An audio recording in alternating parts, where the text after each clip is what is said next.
The eyes of Central Illinois rest on Normal Illinois tonight as the biggest and some of the brightest high school football teams from the I-74 corridor clash for a second-round matchup in the IHSA playoffs. It's the Pekin Dragons, undefeated at 10-0, traveling to take on the 19 seed, 7-3 Normal Community Ironmen. Good evening, everybody, and welcome into the broadcast alongside John Camosa. It's Larry Larson with you. Glad you're with us on Clutch Sports Media and CIProud.com. And Joko, both these teams' seasons ended in the second round last year. Somebody's got to advance tonight. Yeah, use that as motivation. Normal Community had a tough loss last year, as did Pekin. They want to go a little further. They both have an opportunity to do that tonight. And Pekin with that target on their back, 10-0, but records go out the door when you go into the postseason. I'm looking forward to an exciting matchup tonight. And, John, we'll start with the Pekin Dragons. They have been electric this year. We've seen a number of their games, including their round one victory last week against Plainfield Central, and they were flat-out dominant. Yeah, they didn't turn the ball over. Their defense was electric. And two names that we've said all year, Larry, Tanner Sprecher and Kanye Tyler, they went off over 100 yards rushing for both of them. They look to bring that same energy into tonight's game on the road. As for Normal Community, John, they went on the road to Hononegah, the team that Pekin lost to last year in the 7A second round, and throttled them. Yeah, Kyle Beatty at quarterback. They have Tommy Davis and Christopher Taylor, who really get in that running back. They like to rotate in and out. This is a Normal Community team that graduated a lot of their star players from last year, but Davis back in the mix. Larry, they're looking to make that mark and move on in the playoffs here tonight if they can get this win. Normal Community, the 19 seed. Pekin, the number 3 seed in 7A, one of just 3 remaining undefeated teams in Illinois' second largest class. We'll have kickoff coming up after a short break here on Clutch Sports Media and CIProud.com. It's time for the big fall clearance sale at Vonderheid's, and that means up to 80% off balance rolls and remnants. That's huge. Plus, you'll get 18 months interest-free financing and free installation on select carpets. When you visit Vonderheid's showroom, you can register for your chance to win an awesome backyard fire pit. With carpet as low as $1.18 a square foot, you cannot miss this huge fall clearance sale. After more than 75 years, Vonderheid's is still the place to go.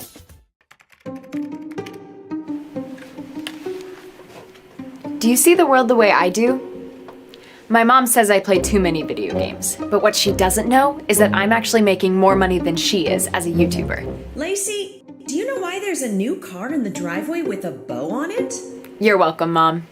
At OSF Healthcare Children's Hospital of Illinois, they see the world the way I do. They put kids first, with care designed just for me. It's time for the big fall clearance sale at Vonderheid's, and that means up to 80% off balance rolls and remnants. That's huge. Plus, you'll get 18 months interest-free financing and free installation on select carpets. When you visit Vonderheid's showroom, you can register for your chance to win an awesome backyard fire pit. With carpet as low as $1.18 a square foot, you cannot miss this huge fall clearance sale. After more than 75 years, Vonderheid's is still the place to go.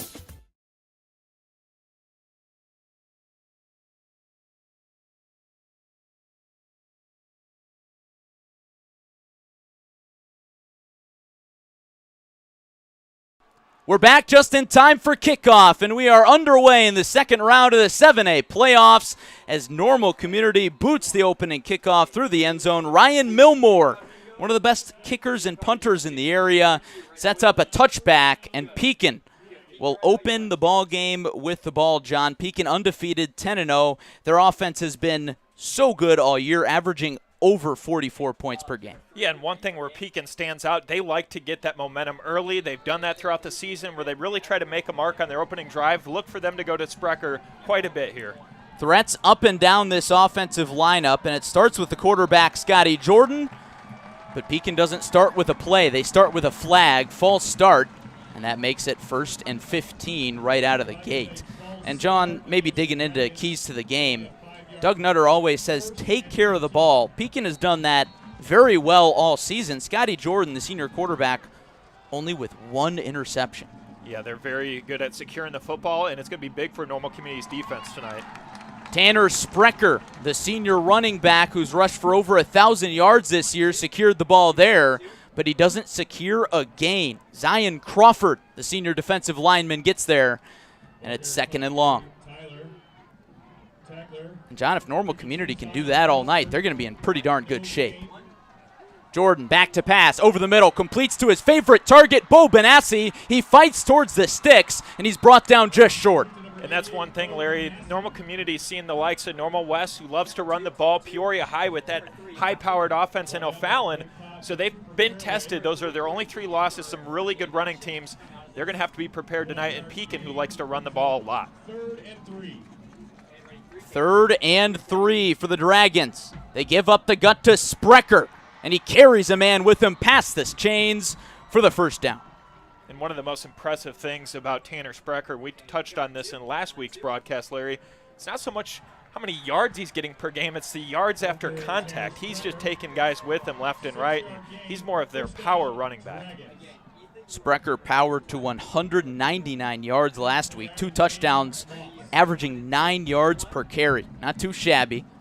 Sprecher gets it again, tripped up at the line, but he keeps the legs moving, and he picks up a gain of a few. Dexter Niekamp was there to bring him down. Yeah, good at getting that chunk yardage, just fighting his way forward. And it's going to be big tonight for the Ironmen, that defensive line. Like many teams we touch on against Pekin, you got to be solid up front to stop the run. Pekin going to the spread offense. Kanye Tyler in the slot. Jordan back to throw, and he completes to Houston Roberson, whose only catch last week was a touchdown. His first catch tonight is a first down. And that's going to be big for Pekin, too, as you see the secondary sitting back a little bit. If Pekin's passing game can get involved, as well as the run game, this is when the Dragons are their most dangerous. You think Doug Nutter threw a little twist into the game plan this week, knowing that Pekin went run heavy last week? Yeah, could have threw them off their game a little bit, trying to mix it up this week. High snap. Jordan keeps it on the option. What a smart play that was. And he's down past the chains. What an option decision from Scott Jordan. That's another play that we've seen with Jordan. It's perfectly executed. So many teams key in on Sprecher. He sells that fake really well, able to get the extra yardage. Now, don't forget Scotty Jordan. Not only can he throw the ball, he's a great runner. Jordan just under 200 rushing yards this year. Usually doesn't have to rush because of Sprecher and Tyler.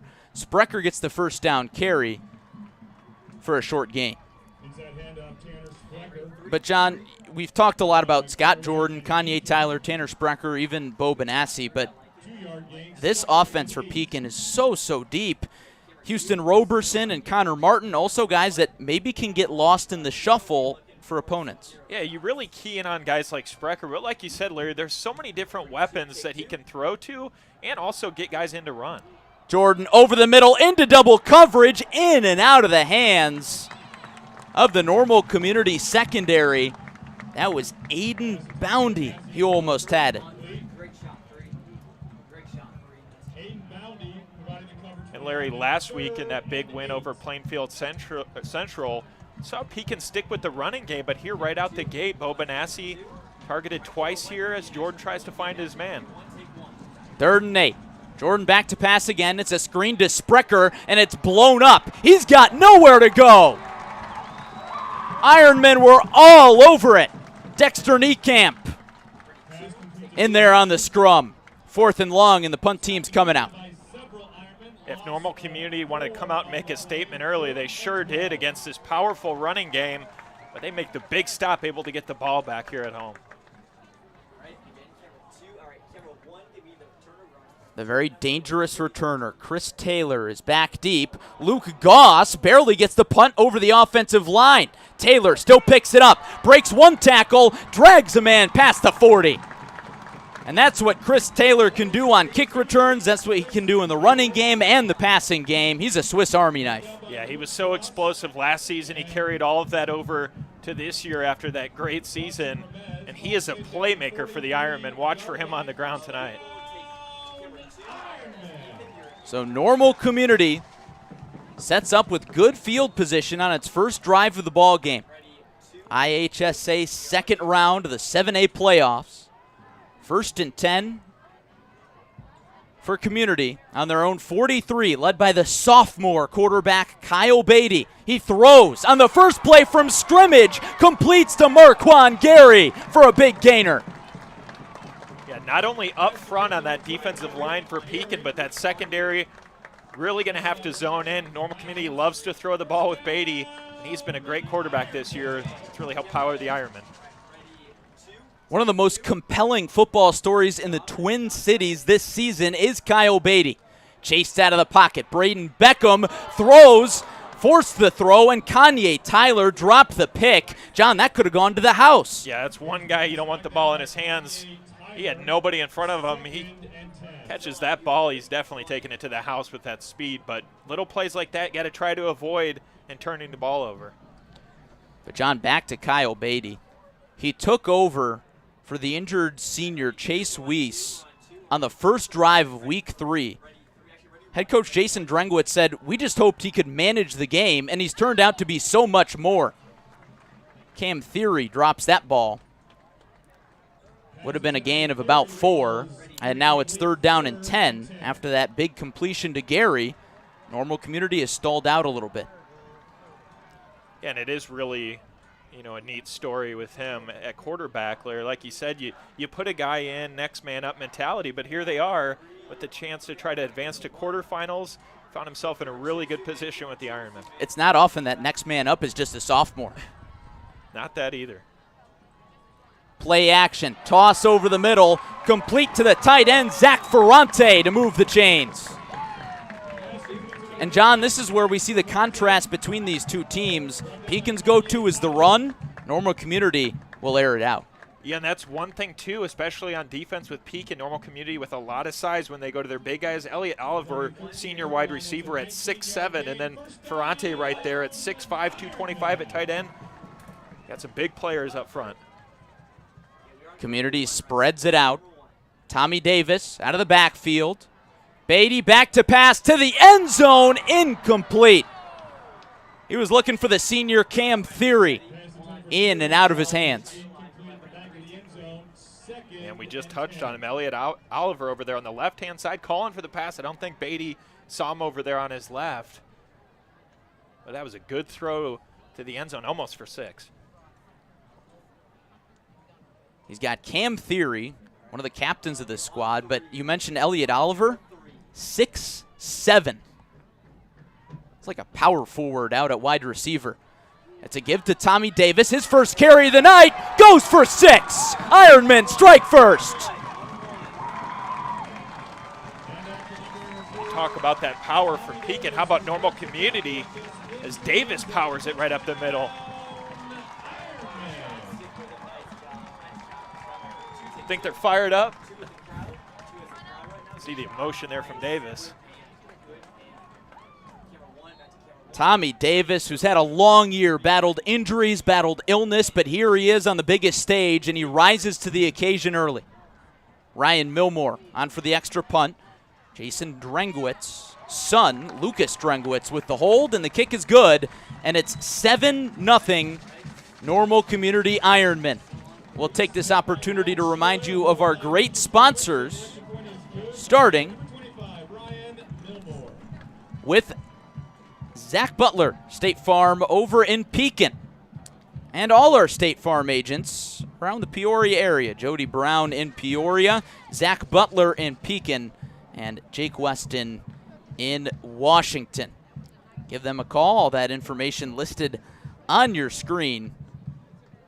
All around the Peoria area, helping us bring you great free live coverage all year long.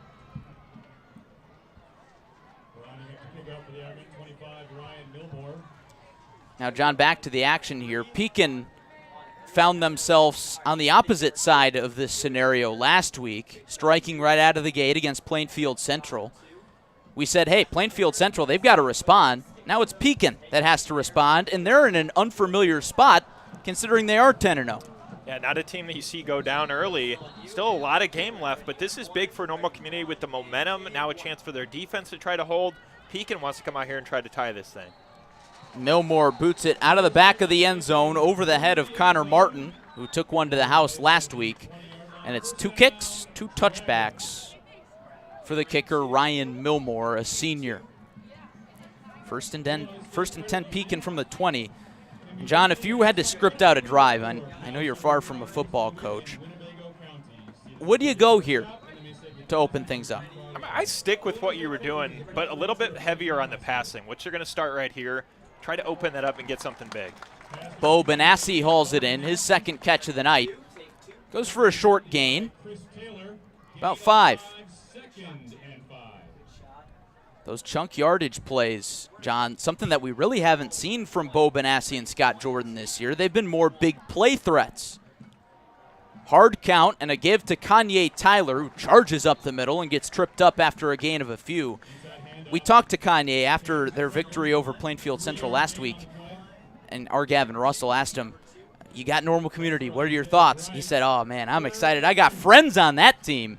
I'm sure there's been a little trash talk throughout the week. Yeah, anytime you meet up, you play against the opposing team, and they're your friends, we come out here, we want to try to beat you guys. No, it's the other way around. We want to take you down at home. So, like you said, Larry, a little bit of trash talk, but that's what makes it exciting in the postseason. Jordan on the option again, loses one tackler, now another, and moves the chains. The athleticism from Scott Jordan on display tonight, unlike we've seen this season. And I think right now what Normal Community's throwing at them, they're showing their defense is really strong up front. You're kind of taking Pekin out of their element a little bit. Scotty Jordan's been more run-heavy, throwing to Bo Benassi early for short gains. Pekin's offense kind of turning the switch. 1st and 10 from Pekin's own 33. Whistles blow, and there was movement early. It'll be a false start. And I think that's one thing about Pekin where they've been so dynamic this year. Even if they come out of their comfort zone, okay, we're getting stopped with the run up the middle. They have that passing game down. They have so many different weapons to throw to and to run. So Pekin in unfamiliar territory, being down, but they have the offense to try to power them. Explosive offense that's averaged over 40 points per game. Jordan back to pass again. Completes close to the original line of scrimmage with Connor Martin.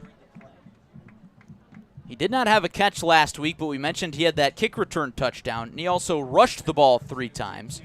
And he's a guy that's going to step up big next year for Pekin, being one of the few juniors getting lots of playing time. Yeah, he's been an instrumental piece, doing all the little things for the Dragons this season. Another short pass to Benassi, and it's snuffed out. Normal Community secondary having none of that. Antonio Montoya, the defensive lineman, got there first. And that's credit to Normal Community secondary because, like you said earlier, Larry, they're not able to get open for those big pass plays downfield. It's these chunk yardage, but their linebackers are reading it really well. We have not seen Tanner Sprecher on this drive. Jordan pressured from behind, and the pass is tipped away over the head of Dom Brown, and it's 3 and out after the Scott Jordan run for Pekin.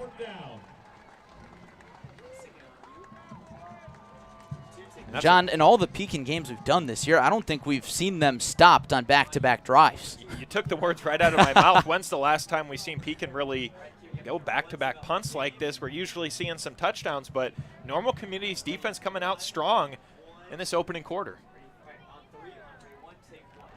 Luke Goss, the punt is blocked. Hauled in by Dexter Niekamp. He's still going. Flag flies. Niekamp inside the 5, into the house. What a play for Niekamp, but we'll see if it's coming back. What a play, though. Able to shed tacklers. If that holds, that would be huge for the Ironmen, but we'll find out here in a bit.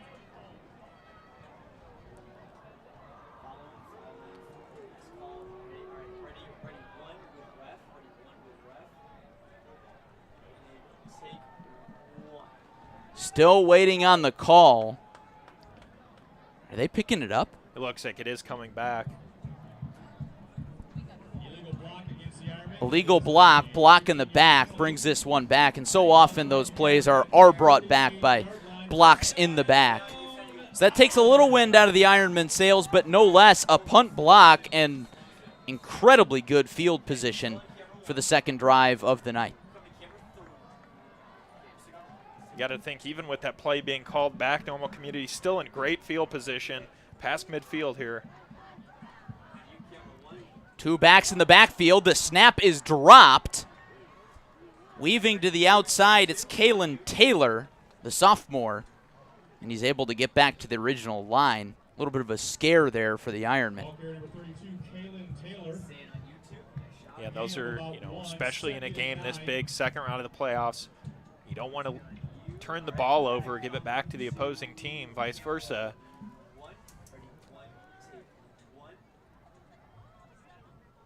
Beatty back to pass. He swings it out to Tommy Davis, who had the first touchdown of the night. Dances through traffic, and he's brought down on the far side. Cam Hodgson was able to stop him before he could break another long one.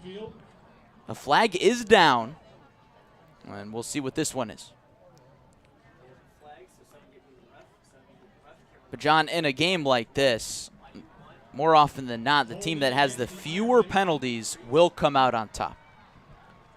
Yeah, like anything, Normal Community trying to limit that, Pekin trying to limit those penalties. They know that defense is key in the postseason as well as limiting mental mistakes, especially in tight games on the road. Holding call brings that one back. 2nd and 17. Taylor and Davis in the backfield. It's Davis up the gut. Dragged down by Tanner Sprecher. 3rd and long. Yeah, Davis just running with a full head of steam after that initial play was called back, but he's determined tonight. We'll see what the Ironmen do if they go back to the pass game here, try to get that first down. Chance for Pekin to try to turn them back over. But a nice job by the Ironmen, able to control this first quarter as the clock continues to tick. It's flown by, John. It has. Kyle Beatty, the sophomore quarterback, fakes the jet sweep and swings it out to Davis again, and he's going nowhere. Pekin's defense comes to life. Jace Hackman brings him down. 4th down forthcoming. Similar to Pekin's drive where they're just trying to throw those short passes, not getting that big yardage play.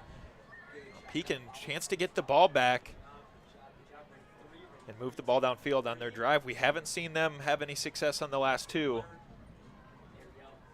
Millmore pops up the kick. Inside the 10, Tyler calls for the dangerous fair catch and makes it. John, usually that's a no-no catching a ball like that inside the 10. Yeah, you try to fair catch it, accidentally drop it. You turn the ball right back over, but good job by Tyler there, able to call for fair catch and corral it. And Pekin's got a long way to go here. We'll see if their offense can start clicking. Pekin trailing early, 7-0, thanks to an early touchdown run from Tommy Davis, the Ironman Jr.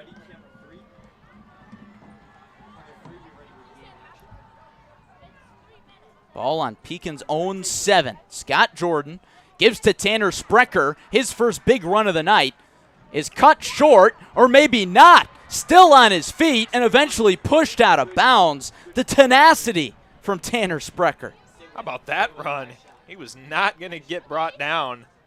Seen that from him quite a bit this season, but more so on that one. Almost the whole team could have wrapped him up. He wanted to stay on his feet. All that work for 7 yards. 2nd down and 3. Felt like a long 7, didn't it? It did. Maybe he's advocating for 8 in the post-game box score. Jordan on the keeper, up the gut. He's clobbered by the linebacker Cooper Caraway, Jr., who has stepped up and done outstanding, according to head coach Jason Drengwitz. One of those guys who's really risen to the occasion to fill the shoes of so many seniors that community graduated from last year's team that went 9-0 in the regular season. Jordan out of the pocket, swings it out to Bo Benassi on 1st down. He's bumped out of bounds past the 25. And if he can continue to get Benassi open, he's going to go to him a lot this game. One of his favorite targets out there. Pekin just looking for that one big play to get something moving. John, you think Pekin's setting up for a bit of a West Coast approach? Short, and then a long shot? You could see it. No long pass here. It's Tanner Sprecher again. Enough to move the sticks for another Pekin first down. And now they're starting to find some tempo. Yeah, just trying to get to midfield and beyond. Not used to Pekin or seeing Pekin, kind of stuck in their own backfield here, but they're trying to find those couple big plays to spark them, get some of that momentum back.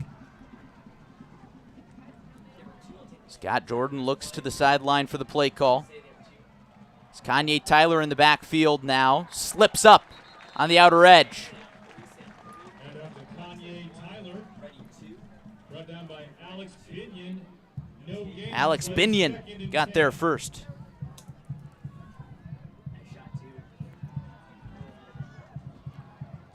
And just anything that Pekin's running at him right now, whether it be Tyler or Sprecher, it's just not working against this defensive line. Another try for Tyler towards the outside. This one's worked much better. He cuts back inside for the first down. That's the Kanye Tyler we've seen all season long. Yeah, he's loved doing that this season, kind of get out to the outside, cut it back upfield quick. He's got the speed to do that. And almost breaks that one loose for a couple more yards. Last week he told the Peoria Journal-Star, you come into these games so motivated, obviously. He said he's ready to run into a brick wall knowing that it could be his last game. Tyler is a recruited college prospect. Has an offer out from Illinois State here in Bloomington Normal. Jordan zips it out, and the pass is caught. Yeah, I think anytime, that was Shaman Handigan who brought it in. Anytime you factor that in, though, Larry, and it is that winner-go-home mentality, you're going to see all your players really step up to the occasion. And Pekin, with the season they have, they don't want to see it end short. Another short pass is tipped, and it's picked off. There goes Community. Pick 6. Ironmen up by 2 scores thanks to Aiden Bounty.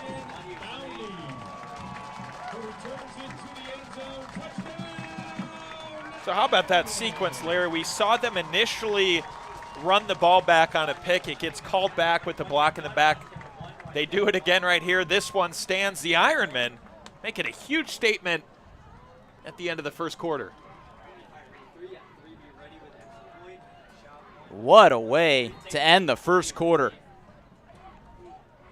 Millmore on for the extra point. High snap, but the kick is drilled, and it's 14-0 Normal Community after the first quarter. Back after this on CSM and CIProud.com. Whether you're a small business or a large commercial or industrial business, Casnovia Salt is here with fast and reliable Diamond Crystal and DuraCube water softener salt delivery. Commercial, industrial, residential, we have you covered.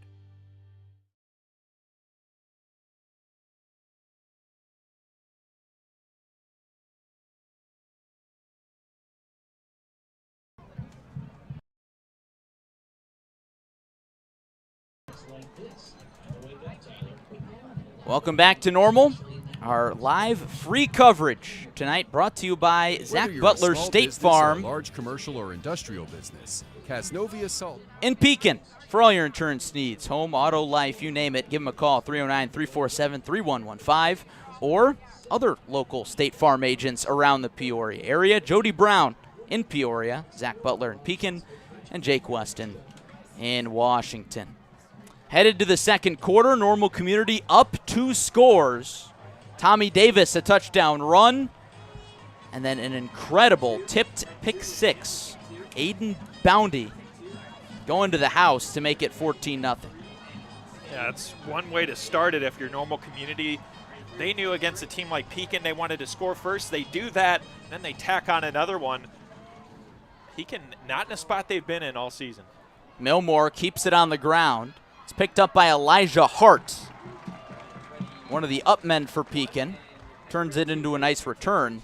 And once again, Pekin has nice field position to start a drive. After the last drive, they were backed up against their own end zone. Made some good progress before that pick 6. Yeah, they did, and this is where Normal Community's defense has been really solid, not allowing anything from Pekin. They want to try to do that again. But where does Pekin go right now? The pass game has been short, and the running game just hasn't had an answer. So we'll see what they do on this drive.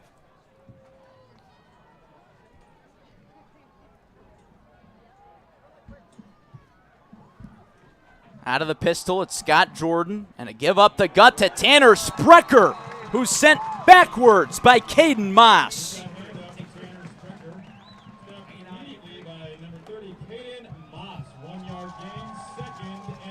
And back to your point earlier, Larry, you talked about this team's transition from last year, the great season they had, now in a spot where they can try to keep moving on in the playoffs, but it starts with those juniors, Tommy Davis and then Aiden Bounty, but those players are going to have to step up in big roles, and they're sure doing that tonight. In order to make a run, everybody's got to contribute. Jordan contributes a pass over the middle to Bo Benassi, all the way home. There's your response. Pekin's on the board. When they needed a big play, how about that? Jordan and Benassi, we've heard that duo's name called, and what a way for Pekin to get back into this one. Fire Pit Nation erupts in the visiting bleachers.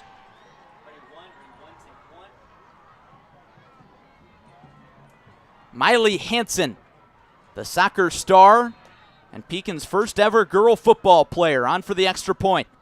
Snap is low and the kick is blocked. Chris Taylor says, "Not in my house," and that keeps the score 14-6 at Dick Tharp Field.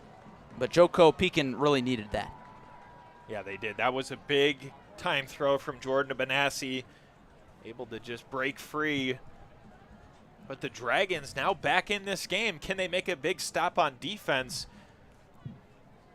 And we'll find out next after a quick word from Uftring. Welcome to the grand opening of the new Uftring Chrysler Dodge Jeep Ram. With a state-of-the-art showroom and display, comfort and convenience like never before, and a team of professionals ready to go to work for you. Don't miss the grand opening of the new Uftring Chrysler Dodge Jeep Ram in North Pekin.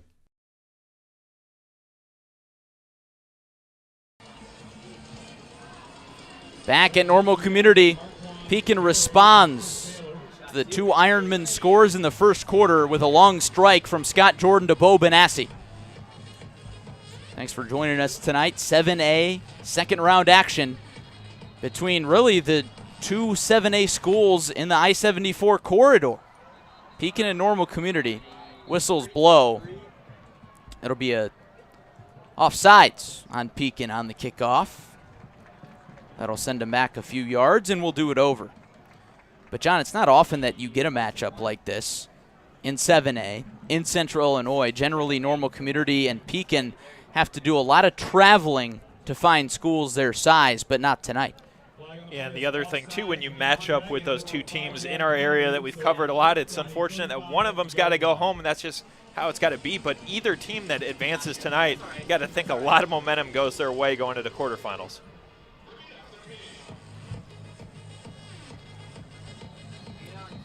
Pekin gets moved back 5 yards. Hansen will try it again. Her extra point blocked for the first time this postseason. She was 7 for 7 last week. She kicks it deep right into the waiting arms of Chris Taylor, trying to make something happen before his progress is halted at the 30-yard line. Kick returner Chris Taylor brings the ball out to about the 30-yard line. First down, Ironman. The Ironmen, after that touchdown from Pekin, will want to try to make a statement here on their drive.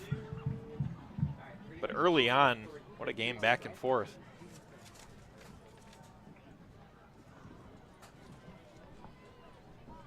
Kyle Beatty and company ready to go. Beatty and Tommy Davis constructed a scoring drive on the first drive of the ball game. Davis with a long touchdown run. Beatty just a sophomore. Empty set in the backfield, 4 receivers. Beatty goes through progressions. Now he takes off and slides down at the 35. A smart play as Shaman Handigan was bearing down. Yeah, you don't want to take that contact head on. Right idea to slide there, but the sophomore in a big spot in the playoffs, wanting to try to help his team advance, and looking good so far to start. Beatty's made some good throws. He's also made some risky throws.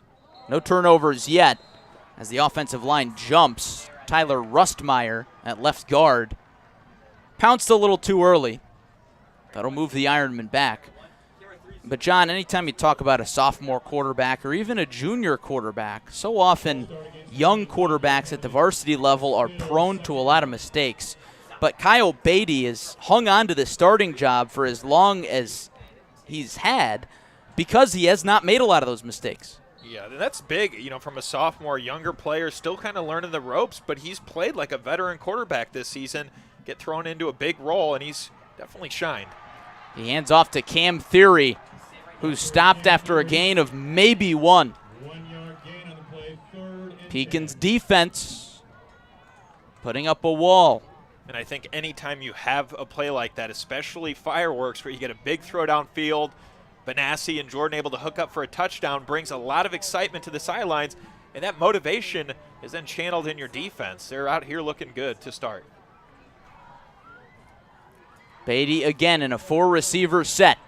Climbs the pocket, under pressure, and he's swallowed up. It's a Pekin sack for Jace Hackman. by number 78, Chase Hackman. Pekin's defense able to get back to the quarterback, and Beatty didn't see him coming around the outside and takes him down. Dragons a chance to get the ball back. Some momentum on their side.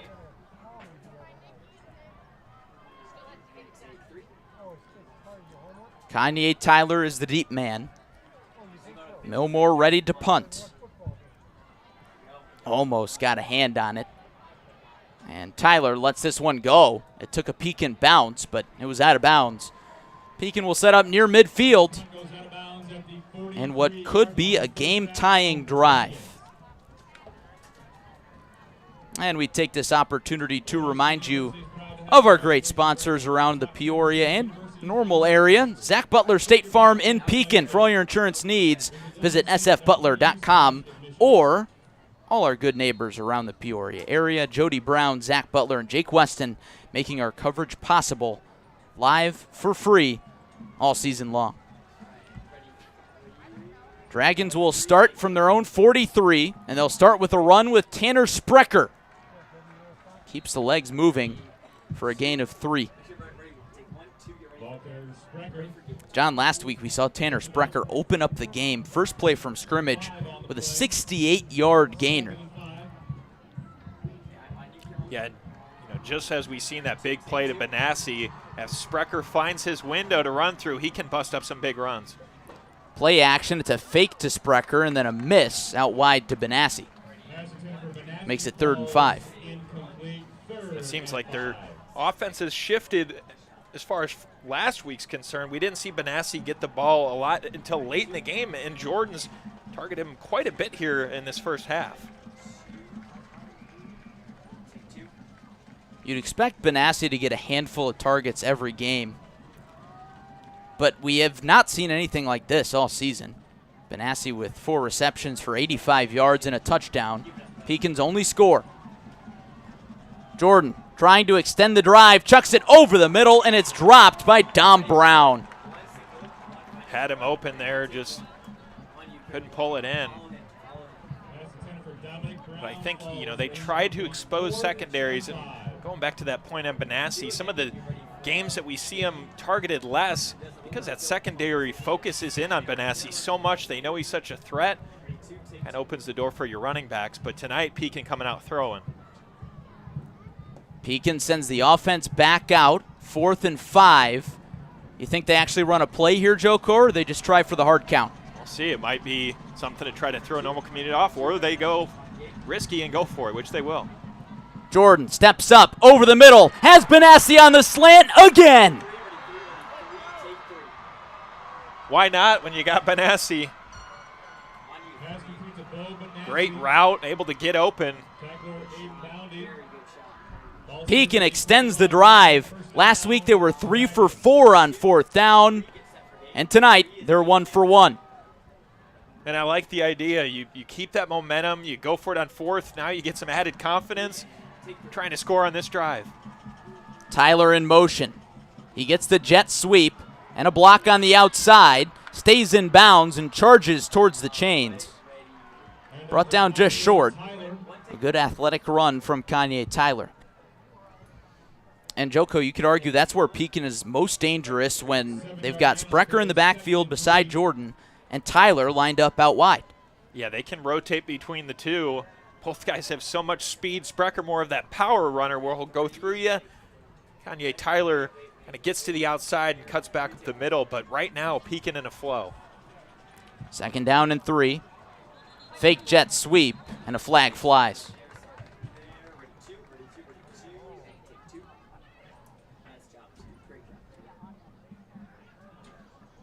False start on Pekin, and John, we've seen that a lot tonight. And I think it's the little things too. Obviously in postseason games or regular season games, you try to limit those mistakes, but it also kind of hurts the momentum of the game. You're really in a groove, you're driving. Those penalties take you back and kind of lose your footing, but we'll see how Pekin can respond. It's got to be so easy to jump off sides, though, or false start. Definitely. In a game like this, hands are shaking. Those So jitters. intense. Tyler in motion. Jordan to the end zone. Roberson drops it. Lots of drops for Pekin tonight, and that one cost them a score. And those are plays that you have to pull that ball in. Had him right in the end zone. We also saw it drop earlier on the drive for 1st down. In a postseason game like this, tight game, the energy, got to pull in those passes. Jordan looks to the sideline, and head coach Doug Nutter has the play call. Huge 3rd down. It's a give to Tyler. Shakes a man in the backfield. Now another one. Gets a block. Past the sticks. And that's a 1st down. What a run from Kanye Tyler. It looked like a loss for sure, but instead, it's 1st and goal. And that's why he's so talented. Plays that look like they're broken up, he just finds a way to get to the outside, breaks a tackle, and turns out to be a really good play for Pekin.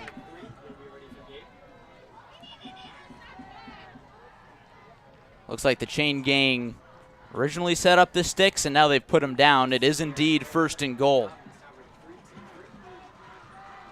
Jordan in the pistol with Kanye Tyler. They ride the hot hand. Tyler plows over a man into the end zone, and Pekin can tie it with a 2-point conversion. How about the complete shift from Pekin? Saw him down early. Their offense wasn't clicking, now playing some Dragon football that they are used to playing. We are in a good, tight game so far in the 2nd round. Pekin will go for 2. Roberson, the receiver, at the bottom of your screen, and Bo Benassi at the top. Tyler remains in. And whistles blow. It looked like Benassi stumbled up top. And it's a timeout taken by Normal Community.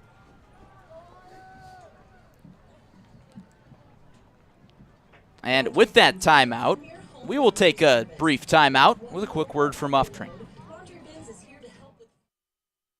Welcome to the grand opening of the new Uftring Chrysler Dodge Jeep Ram. With a state-of-the-art showroom and display, comfort and convenience like never before, and a team of professionals ready to go to work for you. Don't miss the grand opening of the new Uftring Chrysler Dodge Jeep Ram in North Pekin.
Thanks for sticking with us. A little technical difficulty there. Tanner Sprecher got the carry, did not get into the end zone for the 2-point conversion, so the Ironmen hang on to the lead, leading by 2. But Normal Community with 2 timeouts and plenty of time left on the clock, Joko. Yeah, a lot of time, almost less than 7 minutes, I should say, 6:53 on the clock, so plenty of time to try to drive downfield and extend their lead. But, you know, Pekin's defense wants to come out, try to make a stop, get the ball back in the second quarter.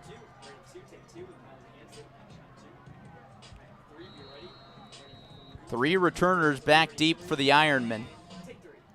All formidable threats. And the kick goes to Chris Taylor. Runs it out from inside the 5. Hurdles a man before he's tumbled down just short of the 30. Almost just brought down by his own guy.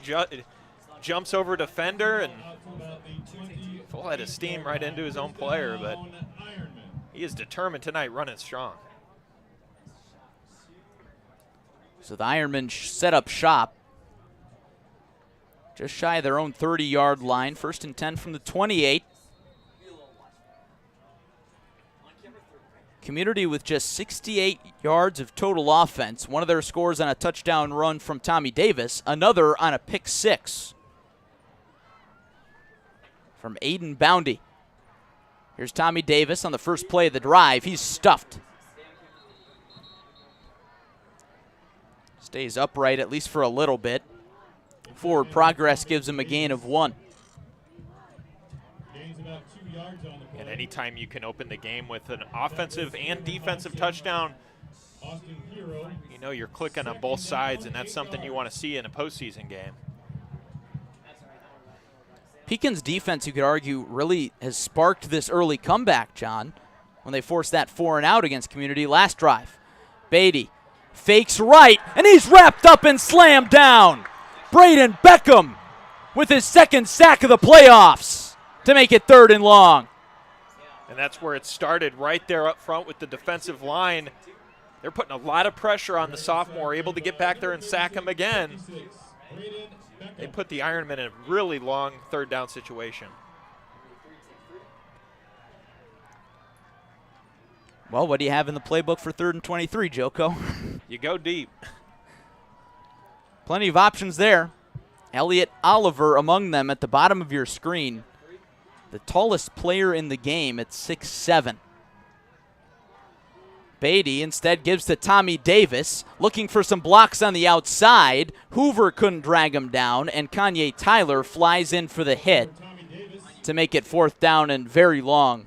Offense comes right off. Now Pekin able to get the ball back in only a minute's time with that strong defense, and they're definitely turning up that pressure, putting it on the quarterback, Kyle Beatty.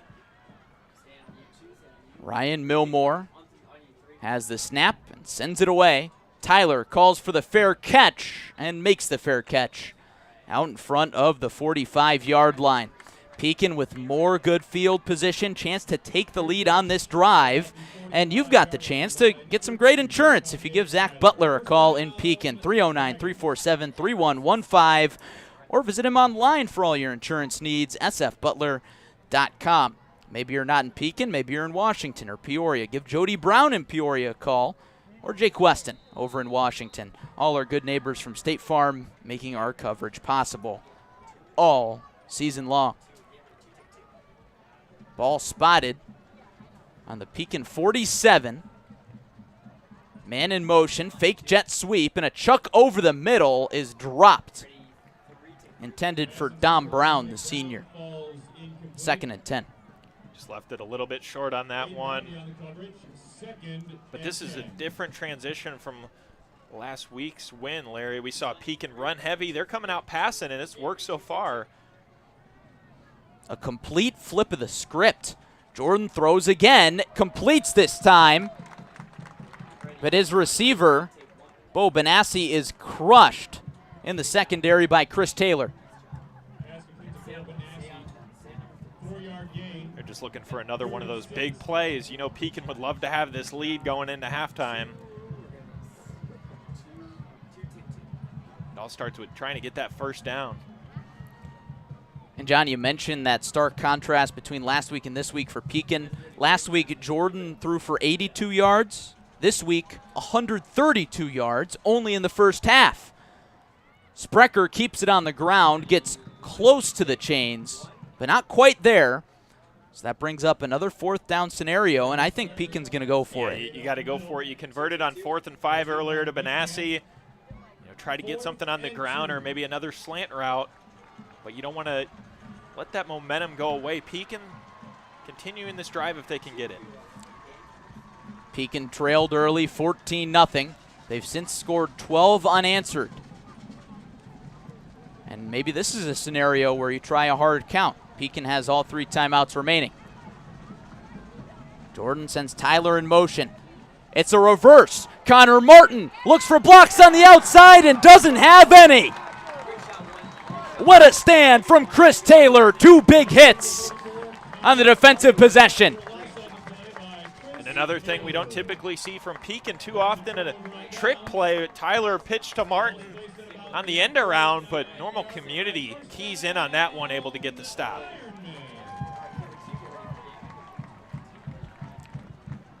John, this is our first time seeing Chris Taylor play this year. You hear so much buzz about him around the area, though. A lot of people calling him one of the best athletes in the area, and tonight we've seen why.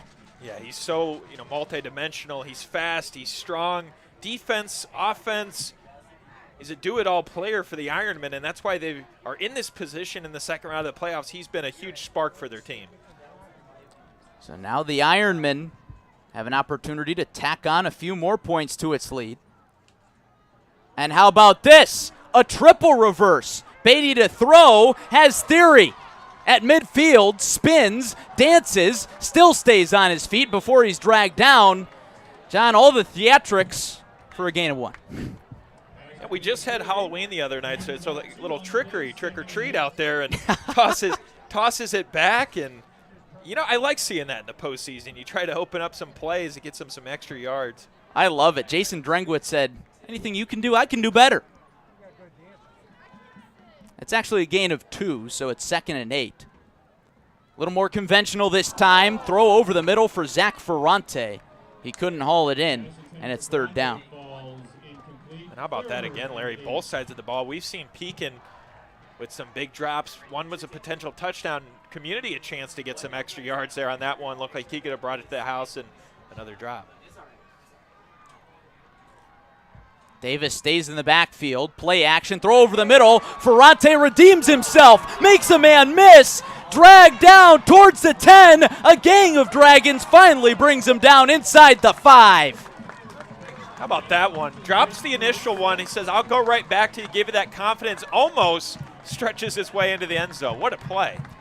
Kyle Beatty, trusting his 6'5" senior tight end, almost got him 6. Inside of 3 minutes to play in the first half, and Community has snatched the momentum back, knocking on the door. Took a couple defenders with them as well. Brady Ogston is in at quarterback. He comes in a lot of goal line packages, flipping from linebacker to quarterback. Flag flies, and some early movement against Community. Now do you go away from Ogston? You'll see, almost wonder if they run, a type of running play situation, or if he throws the ball. He is more of a goal line player, so they might try to run like a wildcat situation with him, but now it's in that situation where you're looking to pass. But this bodes very well for Community with the clock being under 2 minutes. They can eat away at some clock. Clock stopped at 1:59. Dragons with 3 timeouts. Ironmen with 2. Ogston stays in.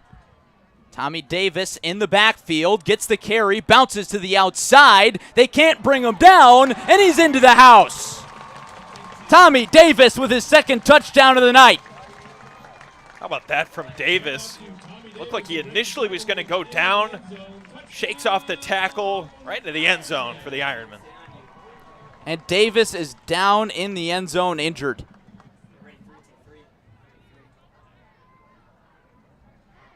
Looks like maybe he's just cramped up.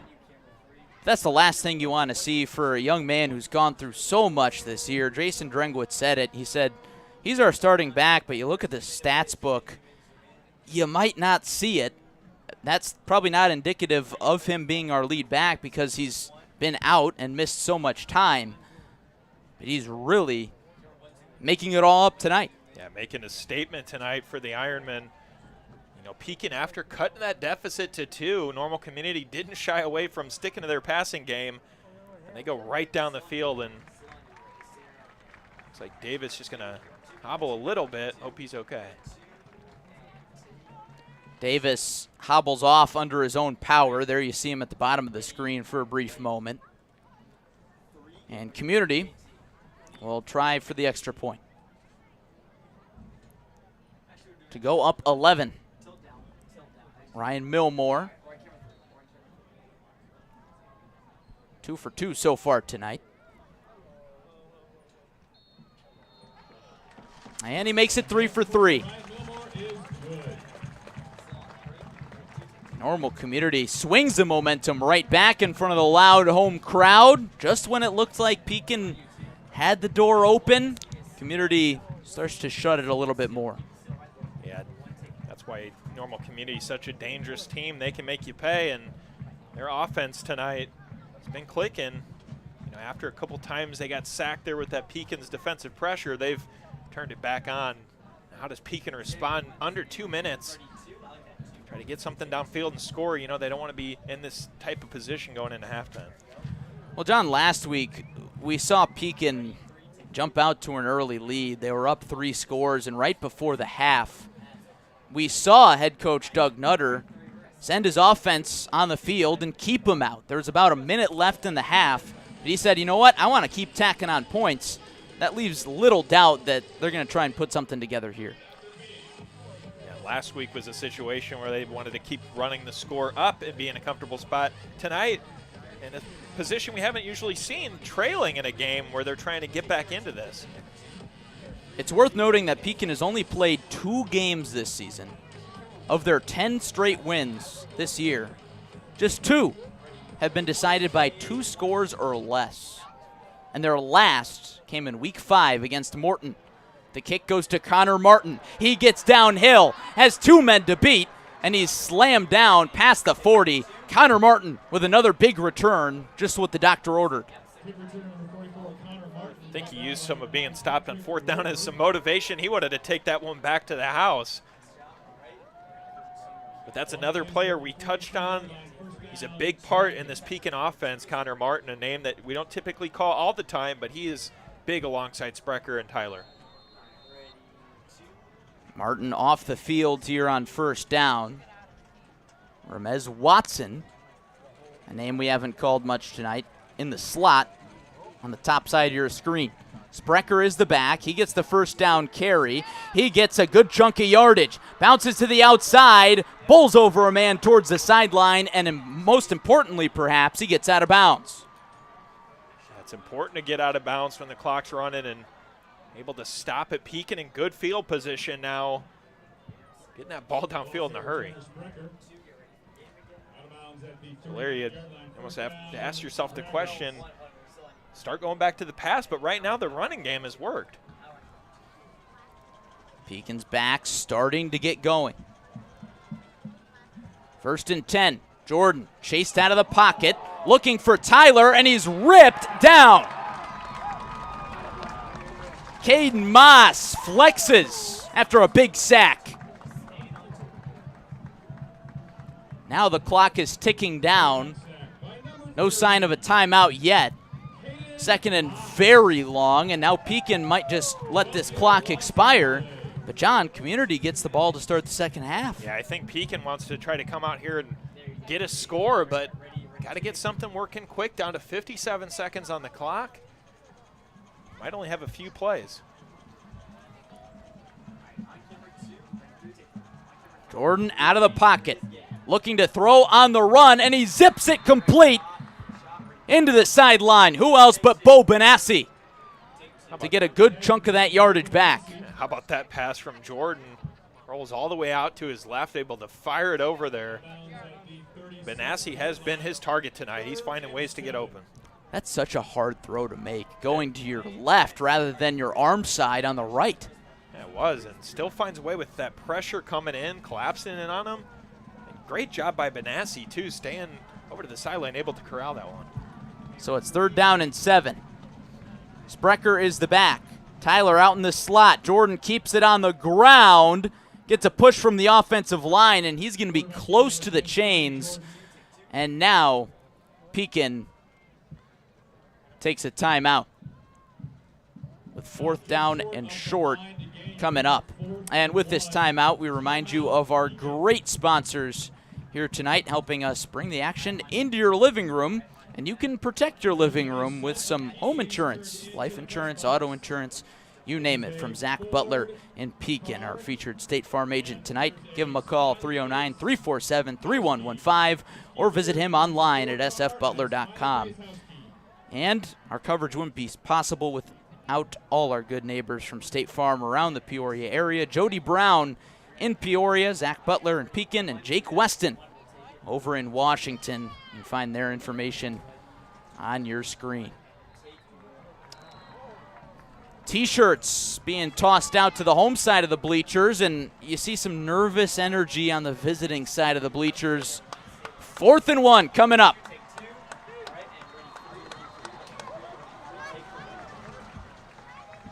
Pekin stays on the ground, and they go to Tyler for the 1st down. So the clock stops briefly as the chains are moved. Pekin keeping with the tempo. They've got 2 timeouts left in their pocket. Yeah, just got to get to that line and hurry it up, though, so you have a chance at a few more plays. Clock running now. Underneath 20. Jordan the hard count. Pump fake. Throw to the end zone for Tyler. Across the goal line. Is he down? Yes, he is. It looked like he maybe got across, Joko, but they mark him just short at the 1. But what a catch. Covered pretty well, but Tyler hauls it in. And able to get through the secondary, get open, and now you're on the 1-yard line. 2 timeouts. Got to like the position you're in. Still 11 seconds. Almost had that one. John, it's really hard to say, as Pekin takes a timeout here, it's hard to say any drive in the first half is must convert or must score. This one really feels like it for Pekin. Yeah, it does. You know, with Normal Community getting the ball back, like you said, in the second half, already with a nice lead they put on here at home, Pekin wants to cut right into this, get a little momentum of their own going into halftime. Plenty of action in this one. The last score, a touchdown run from Normal Community's junior back, Tommy Davis. He's got 2 touchdowns, helping Community to this lead. Pekin brings in the heavy set. Braden Beckham in at fullback. Jordan the keeper, and it's a touchdown. Stays on his feet, too. How about that drive from Pekin? It's only fitting that Scotty Jordan finishes it off after he brings Pekin back after a huge sack at midfield, makes a couple of nice throws, and the Dragons aren't going away. As expected, we thought we'd see a back-and-forth game in this one, certainly living up to the hype. Pekin stays with the heavy set to go for 2. Braden Beckham, the defensive lineman, in at fullback. Jordan rolls right, steps out of pressure, hits his receiver in the hands, and Shaman Handigan dropped it. So the lead holds at 3 with 6 seconds left in the first half for the Ironmen. And John, in a playoff game, I think those 2-point conversions and missed extra points are eventually going to come back and haunt you. Yeah, they're big, you know, in these tight game situations, games that could come down to the wire, potentially a field goal or a late play. You want to try to convert everything that you can right now. In a 3-point game, this is a close one. In Normal Community, you know, depending on what they can do, if they decide to run, you know, one play here, if they have time after the kickoff, they get the ball back at halftime or after halftime with a little momentum on their side. The Dragons have roared back from a 14-0 deficit out of the break. Out of the break being the break in between the first and second quarter. Not much of a break, but no less. Pekin trailed early.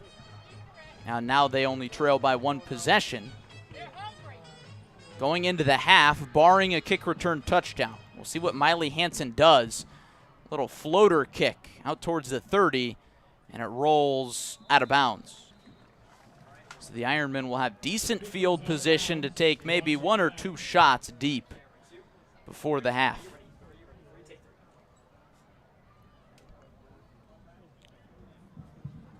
See if they try to go for that big play or if they just try to be conservative here, maybe keep the ball on the ground, try to run the clock out. Ironmen do get the ball out of the half, so it would not surprise me to see them take a knee here. And they will line up and take a knee and send this one to a break. What a first half, Joko. This has lived up to the billing. Normal Community jumps out to an early 14-0 lead. Pekin comes back, but it's the Ironmen who take a 21-18 lead into the halftime locker room. Yeah, it's been an exciting first half of playoff football here. Pekin, Normal Community going to battle, and neither team wanting to end their season in the second round again like last season. But right now, we are in for a tight game that we thought we would see. A great atmosphere, 2 great ball teams, the 2 biggest in the I-74 corridor in central Illinois. It's the Ironmen on top. We'll step aside for a brief break, come back with some halftime analysis here on Clutch Sports Media and CIProud.com. Hi, this is Russ from Ham's Furniture. With the demand for furniture at an all-time high and raw material shortages worldwide, it's a very frustrating time for everyone. All of us at Ham's Furniture want to thank you for your patience, understanding, and your continued business. There's a lot of talk about big. Big corners, big dealers, big inventory, and big lots. At Bob Grimm Chevrolet Morton, we believe the biggest point is being missed: the buyer. We never got any surprises. When they told us a price, that's what it was. That's why I kept coming back. We just always enjoyed the way they treated us. They truly do it the Bob Grimm way, which is they treat the customer like they want to be treated. Visit GrimmChevy.com and drive away your new vehicle your way. That's the Bob Grimm way. At Ham's Furniture, we have your comfortable, affordable recliners, mattresses, and more, and we offer free local delivery. Hi, I'm Russ at Ham's Furniture, inviting you to stop in and see what's new today. Ham's Furniture at 347 Court Street in Pekin. Welcome back to Dick Tharp Field in Normal, where the Normal Community Ironmen lead the Pekin Dragons by a slim margin. It's 21-18. Larry Larson, John Camosa in with you. Glad you're with us on your Friday night. Joko really doesn't get much better than this. Pekin coming down from just a short trip down the road to a raucous environment here in Normal. It's been a lot of fun. We expected a lot of fun. It certainly has been. Maybe a few takeaways from the first half, starting with Normal Community. Hot start, but then they let Pekin back in. Yeah, and I think, early on, that's where you want to try to make that statement. Normal Community surely did that. They score with Tommy Davis, and they have that big interception that they take back for 6. So early on, you're thinking, okay, Pekin, not in a spot that we've seen them in this season. They come right back, start playing Pekin football, but then Normal Community able to respond to that. And now we're in a 3-point game going into halftime, and we thought we would see this one. On paper, the matchup looks great, and it certainly lived up to that. Highlighted by 2 touchdowns from Tommy Davis, and those are really the difference right now. Tommy Davis starting the scoring with a 14-yard run, and then in the second quarter, a 7-yard run for 6 to lead the Ironmen to the lead. But on the flip side of things, Pekin's offense, a totally different look than we've seen all season from Doug Nutter's squad. Yeah, I mean, we've seen Scotty Jordan come out right out the gate. He's finding Bo Benassi. He's targeting quite a bit. They've thrown to Hannigan. They've thrown to Roberson. So there's certain guys that Jordan is trying to find to get open. And some of the running game with Sprecher and Tyler, that's credit to Normal Community's defensive line. They're putting pressure on those backs, and they knew this coming into the game that they were going to have to target those guys. Certainly, and I want to key in on one guy, Scott Jordan, who's done a lot of things that we have not seen him do this year. We knew he had it in him, but perhaps he hasn't had to do it in an undefeated season where Pekin has really rolled over everybody except the Morton Potters, who they beat 14-7 back in week 5. They've rolled over everybody else, but Jordan has done a little bit of everything, and he's a big part of the reason why this is a one-score game. And I think that's what makes Pekin such a great team, being multidimensional. They know that if the run game is getting stopped up front, that they can turn to other things like throwing the football. And we've also seen Jordan keep the ball and run it himself, something we haven't seen in the last few games. So Pekin trying everything they can in the playbook. Right now, Normal Community still has the upper hand. What a ball game we've got on our hands tonight here in Normal, Illinois. Stick with us. More halftime coverage coming up after a break on Clutch Sports Media and CIProud.com. It's time for the big fall clearance sale at Vonderheid's, and that means up to 80% off balance rolls and remnants. That's huge. Plus, you'll get 18 months interest-free financing and free installation on select carpets. When you visit Vonderheid's showroom, you can register for your chance to win an awesome backyard fire pit. With carpet as low as $1.18 a square foot, you cannot miss this huge fall clearance sale. After more than 75 years, Vonderheid's is still the place to go. Do you see the world the way I do? I'm kind of an artist. I take random things around the house and make them into the most amazing sculptures. Evan, do you know where all the spoons are? At OSF Healthcare Children's Hospital of Illinois, they see the world the way I do. They put kids first with care designed just for me. It's time for the big fall clearance sale at Vonderheid's, and that means up to 80% off balance rolls and remnants. That's huge. Plus, you'll get 18 months interest-free financing and free installation on select carpets. When you visit Vonderheid's showroom, you can register for your chance to win an awesome backyard fire pit. With carpet as low as $1.18 a square foot, you cannot miss this huge fall clearance sale. After more than 75 years,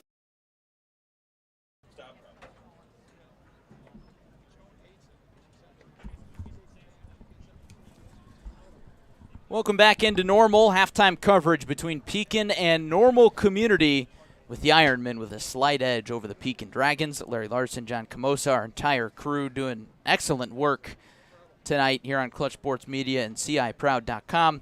Joko, score update from Peoria Stadium. Really another high-powered matchup down in 5A. We've got coverage of that one on CSM2 on YouTube. You can also watch it from the homepage of our website, ClutchSportsIL.com. The score update there is Peoria 18, Kankakee 7 in the second quarter, but Kankakee is in the midst of a drive. Rather, that's Peoria in the midst of a drive, and Malachi Washington just scores right on cue. So Peoria goes up another score just before halftime. And again, you can watch that one live from Peoria Stadium on CSM. Another fun one. Yeah, that's a game right there, too. At home, Peoria High hosting state runner-up from last year, and Kankakee knew it was going to be a tough game, but the Lions making a statement early on. Peoria, one of the best teams in the Peoria area, and so is Pekin, 10-0, undefeated, but that is on the line as they trail at halftime to Normal Community, the 19 seed in Class 7A.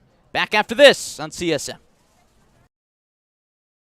Interest-free for 6 years at Steger's. Your bank can't do it. Your credit card won't do it. But Steger's will. No interest charges in 2023. None in 2024. Not even in 2025. No interest for 6 years. Only at Steger's Furniture and Mattress. Whether you're a small business or a large commercial or industrial business, Casnovia Salt is here with fast and reliable Diamond Crystal and DuraCube water softener salt delivery.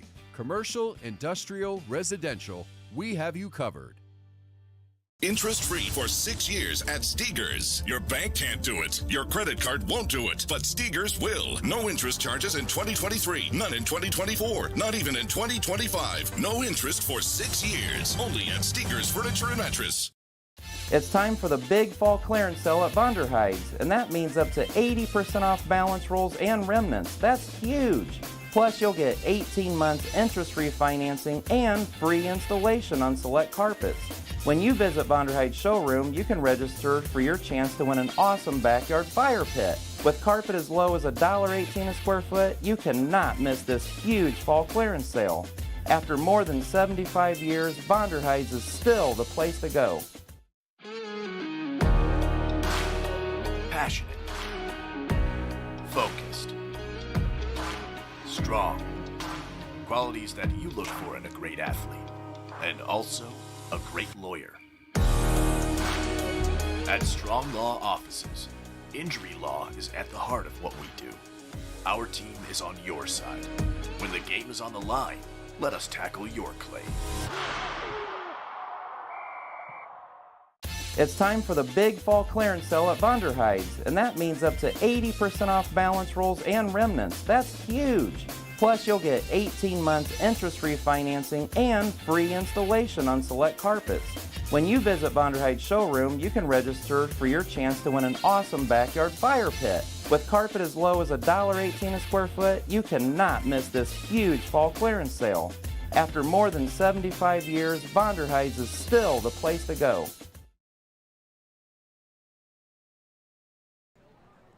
It's the Normal Community Ironman 21 and the Pekin Dragons with their undefeated season and state hopes on the line, trailing 21-18. Glad you're with us, and thanks for sticking with us at the half on Clutch Sports Media and CIProud.com. Larry Larson, John Camosa. Let's dig into the box score a little bit, Joko. It's an intriguing one. So, Community in the lead, but their total yardage is 115 compared to Pekin's 283. Yeah, and then you look at the passing side of things with Kyle Beatty, 10 passes, or I should say 10 completions with 20 attempts. You look at Scott Jordan on the flip side for Pekin, 24 for 111. So Normal Community's just picking up these little chunk yardage plays, scoring at the goal line. It seems like Pekin, if you saw this box score at half, you would think they'd be leading in this game. You know, it's funny, John, you talk to both head coaches and they say, oh, you know, records go out the window, seeds go out the window, all that goes out the window, but everybody comes in with expectations. We came in with expectations that Pekin was going to run the ball, Kanye Tyler, Tanner Sprecher, even Scott Jordan getting in on that, and then the Ironmen were going to come out and throw the ball left and right with Kyle Beatty. Both those expectations have been turned on their head. Yeah, we'll see how that shifts in the second half if they start to go back to Tyler and Sprecher more, if they can try to find a window through that defensive line. But right now, the fact that Normal Community's really channeled in on those two guys, they've had to go to other things like we mentioned, Scott Jordan passing the ball more, Bo Benassi getting in, you know, Connor Martin getting some touches. So little things that Pekin's had to adjust in their offense, but still right in this game. Looking at specifics a little bit here on Pekin's side of things, Scott Jordan, 13 completions for 20, or rather on 20 attempts for 172 yards. His first interception since week 4, but you could argue that this has been his best game of the year. Oh, it has. He's doing everything right now, and also the fact that they're putting pressure on him. He's trying to evade some sacks, get out there and throw. We saw a really nice throw to Benassi on the move, which helped them cap off the touchdown during that last drive. And right now, this is what you want out of your veteran quarterback if you're Pekin. Of those 172 yards, 132 have gone to Bo Benassi. An incredible connection for Pekin. As for Normal Community, quick look before our last break of halftime. Kyle Beatty, the quarterback, going 6 for 10 for 95 yards. No touchdowns, no interceptions, although he almost did throw one which would have gone for a pick 6 to Kanye Tyler back in the first quarter. But on the ground, they have not been able to get much of anything going. Now, Tommy Davis with 5 attempts for 33 yards, but 2 touchdowns on top of that. Both those came on the goal line. So like I said, they're just doing those little things here and there to get that chunk yardage and still have the upper hand in this game. But I think defense is going to be key for both sides here in the second half, trying to limit some of those big plays and get the ball back. So much talk about the offense, Joko, but it goes back to the fact that the key play in that first half was a pick 6 by the junior Aiden Boundy for Normal Community. Yeah, it was huge, and I mean that's what really sparked the momentum for Normal Community, was able to hold Pekin off. Now Pekin, you know, back into this game, but when you have plays like that and you see the halftime score and that pick 6 led to what your eventual 20-18 lead is, they're crucial, especially in the postseason. Halftime about ready to wrap up. Both teams out of the locker room. We'll step aside one more time, and then we'll have second half action in the IHSA 7A second round on CSM. It's getting colder. Remember these great tips to keep your water flowing. Remove garden hoses. Winterize your pipes. Let faucets drip occasionally. Know where your water shutoff valve or power to your wells. Open cabinets to allow heat to reach pipes on exterior walls. Winter water tips. Sponsored by Kickapoo Drilling Company. Be the first down to book your bathroom remodel and be entered to win our drawing. We're doing a big giveaway to kick off our new remodeling division, Home Enhancements by Mushanti. The first 10 homeowners to book their bathroom remodel will be entered to win tickets to the Bears vs. Packers game December 4th at Soldier Field. Now's the perfect time to tackle that home renovation project with our 0% financing options. Call today to schedule your free estimate. Let's go Bears! It's getting colder. Remember these great tips to keep your water flowing. Remove garden hoses. Winterize your pipes. Let faucets drip occasionally. Know where your water shutoff valve or power to your wells. Open cabinets to allow heat to reach pipes on exterior walls. Winter water tips. Sponsored by Kickapoo Drilling Company.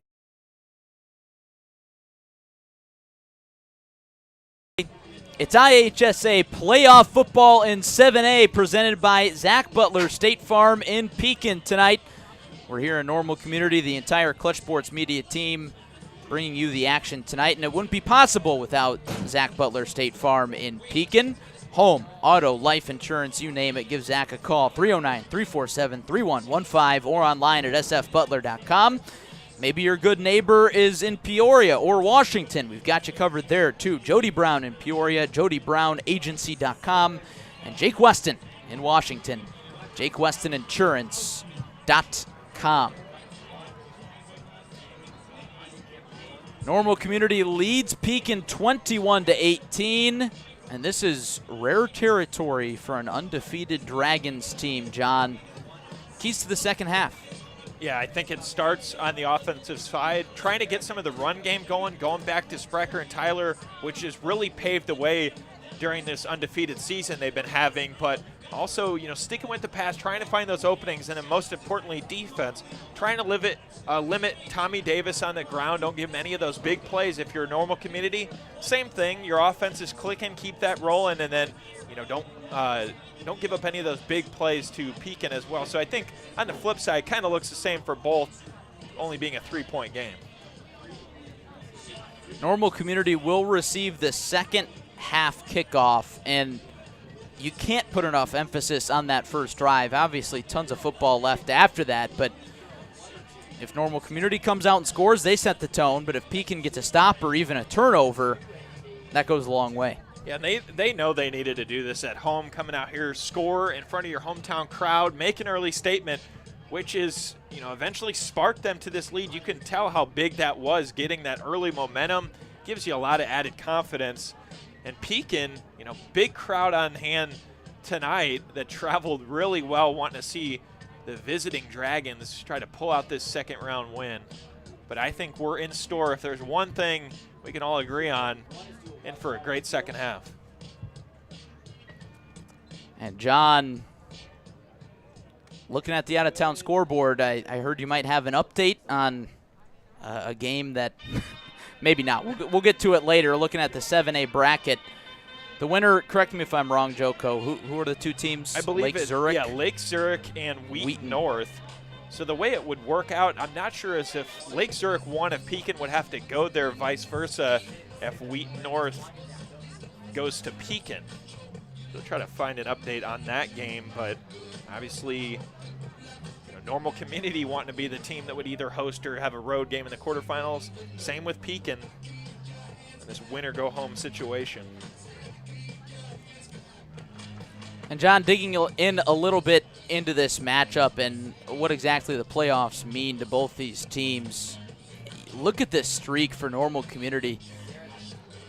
They have made the playoffs in 26 consecutive years, counting this year. They were state finalists in back-to-back seasons, 2005 and 2006. They won a championship in 2006. You probably remember that one pretty good. But the Ironmen have made the playoffs every year since 1995. Just what an incredible streak. And this year they've had a pretty good year, but it's considered a down year in this community. Yeah, and we talked about this earlier in the broadcast, and you look at those 3 losses, how good they look now, late in the season. Peoria High, who's playing tonight ahead on Kankakee, state runner-up. Their other loss was against Normal West, the Big 12 Conference champions, and then O'Fallon, who's another playoff team with only 1 loss on the year. So all losses to really good teams, but yeah, like you said, they've lost a lot of guys from last year's team, and they're trying to rebuild this year, but right now a really good shot to try to get to the quarterfinals if they can hold on. The warm-up time has expired on halftime, and just 24 minutes remain between the quarterfinals or the end of the season for these teams. Doesn't get better than this. We've got a 1-possession ball game going into the second half. Glad you're with us on CSM. Pekin will boot it away, and Normal Community will receive to open up the second half.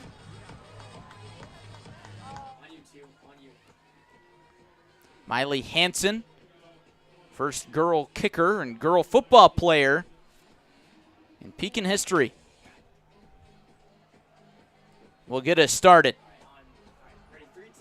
Number of dangerous returners. We've seen a few very good returns tonight. Pekin tries the onside kick. Ball is loose. It looked like Cam Theory was able to recover it, and he hangs on. Joko, a close call and a beauty of a surprise onside kick from Miley Hansen. Yeah, and that would have been huge for Pekin if they could have got that ball back, but Normal Community able to secure it, and now they open their drive here in the second half. But Pekin coming out, trying to get a stop early. Normal Community wants to come out here, try to attack onto their lead. Winner moves on to play the winner of Wheaton North and Lake Zurich. That game tomorrow at 4 o'clock. The loser goes home.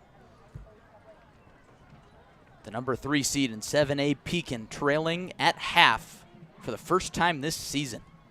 Kyle Beatty, the sophomore quarterback, fakes the give and flips it out to Tommy Davis, who has 2 touchdowns. He's off to the races again. 1 man to beat. Can he beat him? He did. It's a hat trick for Tommy Davis on the biggest stage of them all. 15 seconds into the third quarter, trying to come out and have a big play right out the gate. How about that? Tommy Davis tacks on another one.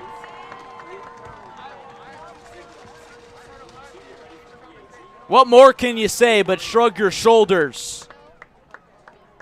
Tommy Davis with a game of his career. And the Ironmen open it up with a touchdown on the first play from scrimmage in the second half. Ryan Milmore drills the extra point, and it's 28-18. Lead back up to 10 for the Ironmen. See how Pekin can respond to this, but kind of takes the air right out of you when Normal Community gets the ball right off the kickoff opening drive and scores a huge touchdown from Davis, his 3rd of the night. And again, it turns those expectations we had coming into the game on their head. We expected Kyle Beatty and his receivers to really play the focal point of Normal Community's offense, but instead it's been Tommy Davis, the junior running back. That's the beauty of football. You never know what you're going to get. And, you know, the other thing, too, postseason football records go out the door. Seeds kind of go out the door as well. Anybody can beat anybody. And if you want to essentially call Normal Community the underdog in a game like this on paper, they're showing what they're made of tonight. Pekin wants to come out and try to get something back after that big touchdown. We'll see if Pekin can explode for a response. Connor Martin and Kanye Tyler are the returners deep.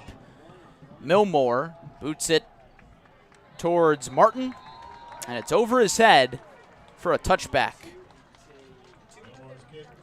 Milmore so consistent tonight. That's the 3rd touchback that we've seen off his leg.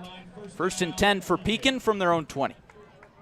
Yeah, such a strong kicker for the Ironmen. I saw him warming up in pregame, putting some balls directly with the wind towards him, and Still getting them high and long out there. It got quite the foot on them. So Pekin's offense takes over. Scott Jordan, senior quarterback, playing for his career tonight. Sends Kanye Tyler in motion, fakes the jet sweep, and instead gives to the back Tanner Sprecher, and he's swallowed up. The pile gets pushed, but he doesn't get back to the line of scrimmage. No gain on the play, 2nd and 10. Maybe a loss of a half yard. They're calling it 2nd and 10.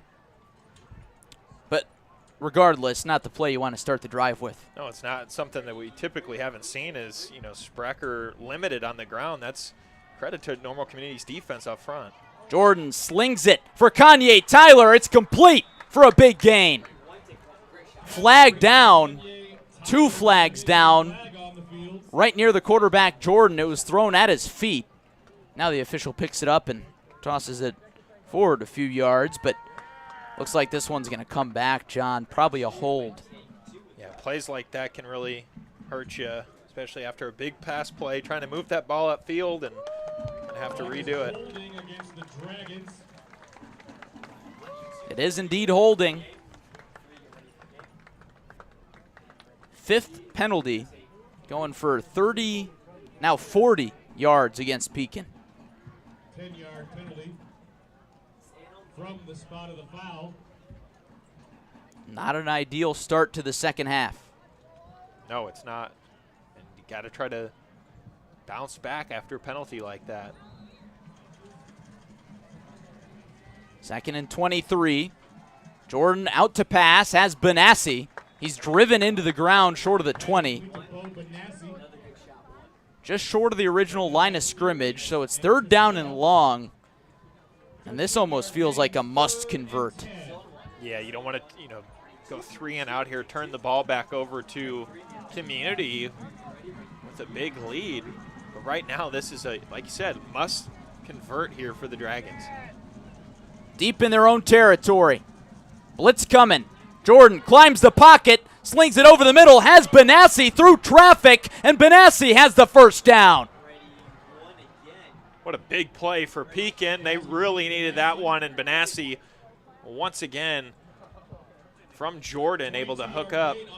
Big play. Jordan extending the play, and he finds his favorite target and classmate Bo Benassi. Looked like he was swallowed up. Yeah, it did. Jordan, a little easier throw over the middle, and it's intercepted. Blake Potts off to the races, tripped up. 2nd interception of the night against Scotty Jordan. He had 1 entering the night all season. How good has this defense been for Community? Another big interception. After Pekin was getting something going on that drive, the Ironmen put a stop to it. And Larry, if they can score on this drive, they put Pekin in a really, really tough position. It's starting to feel like the Dragons are on the ropes. Community will start from the Pekin 31. Kyle Beatty, the sophomore quarterback, with Tommy Davis in the backfield. Beatty pumps, chucks towards the end zone over Cam Theory. Would have needed stilts to make that catch, but he threw it over everybody, so it's 2nd down. Yeah, with all the height, I don't even think 6'7" Elliott Oliver would be able to get up there and get that one, but chance to regroup here on 2nd down and see if they go to the air again. Or see if you give it to your guy, Tommy Davis. 3 touchdowns tonight. John, it's worth noting that Elliott Oliver is yet to catch a pass tonight. He's at the top of your screen. Davis is the back. Davis gets the run. And that time he's stuffed by Austin Pyro.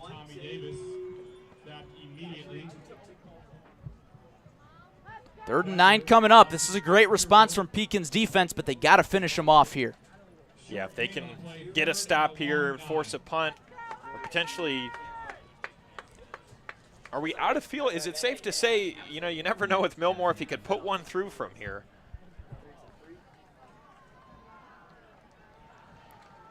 Millmore's got a big leg, but this would be a tall ask. However, the wind is at his back if he were to attempt one here. First things first, Beatty out of the pocket, looks long towards the end zone, over the intended target. He was looking for Marquand Gary, but we've got a flag down. Would have been Gary's first catch since the first play from scrimmage of the night that went for a big gain. And you got to think, too, Larry, with that wind kind of blowing out that direction, it could affect that football sailing a little bit more. Almost had him on target. Illegal man downfield is the call against Community. Pekin declines to make it 4th down. And Kyle Beatty wanted to stay on the field, but he claps his hands in frustration as he comes off. And this is going to be a long field goal for Ryan Millmore. The crowd rises to its feet. It's going to be a 45-yard try for Millmore.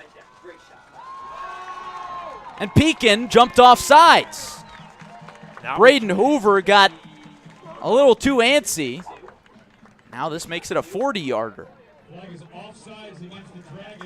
Yeah, as strong as the leg that Millmore has, I don't think you want to move him up closer if you're Pekin, but it's in fact what will happen here. 40-yard try coming up from Ryan Millmore. He's nailed all his extra points tonight. Hard count, draws him off sides again. What a lapse from the Pekin defense, and that's going to bring the Community offense back onto the field. Wow, what a turn of events there. You go from setting up for 45 yards to 40 yards. Now you get a whole new chance at it. What a tactic from Normal Community. Excellent execution, and then the lack thereof on the other side. So Kyle Beatty, as it turns out, gets to stay on. 1st and 10 on the 20.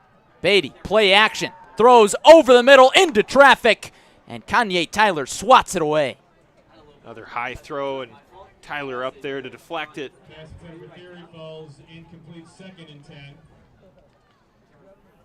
We talked about those penalties, Larry, and things like that. You just can't give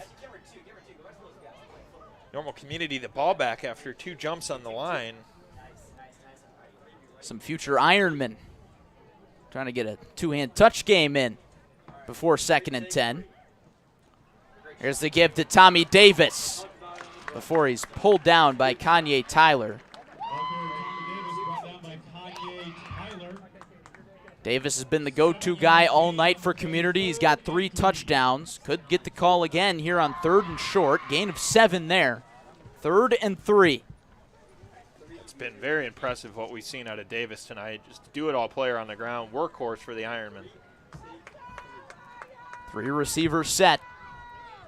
Look out for Oliver at the bottom of your screen. Instead, it's a give to Davis, and the turf monster eats him up. And he's slow to get up. John, that was really awkward. Davis planted his feet trying to cut, and all of a sudden he was on the ground. Makes it 4th down, and now this is well within Ryan Millmore's field goal range, but another false start would mean another, or rather offsides would mean another 1st down for Community. Pekin's got to be patient up on that line. Drangwitz, the hold, and the kick from Millmore is through. It's a 13-point lead for the Normal Community Ironmen, and the Pekin Dragons at 10-0, the 3rd seed in 7A, are officially on upset watch. Ryan Millmore, one of the MVPs of this game, you could say, Joko. Yeah, he's had so many great kicks, and Normal Community right now, they're doing it all on offense, able to get the ball downfield and get that score, or I should say that field goal, but Larry in a position that Pekin is not accustomed to, and even in tight games this year with Morton and Dunlap, they were leading in those games. Now they find themselves trailing.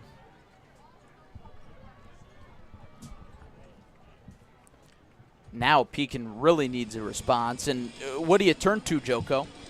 You know, right now, I would say continue with the passing game, but just don't make those little mistakes, you know, with the pick. But the running game with Sprecher, you like to think, let's just go to our two guys, but they can get nothing going up front with that defensive line. I shouldn't say nothing, but not those big plays that we're used to seeing. Pekin can score fast, but we haven't seen it tonight. So maybe it's too early to start talking about the clock, but if the run game is where you're only gaining, the clock is going to start working against you at some point. A little too windy for Millmore, so he gets a holder. Patrick Roper comes on.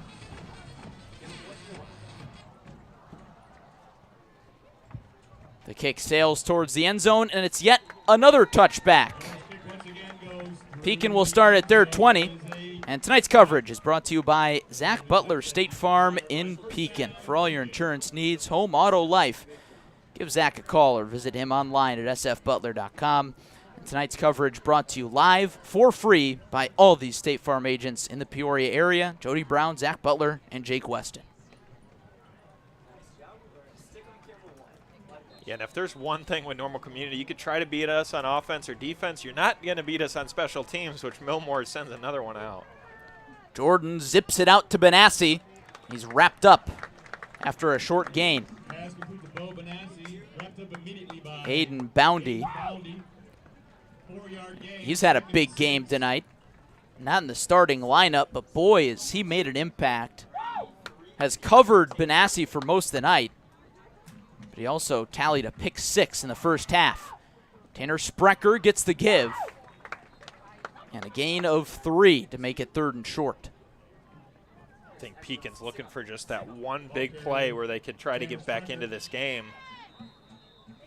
Looks like a guy down on the field.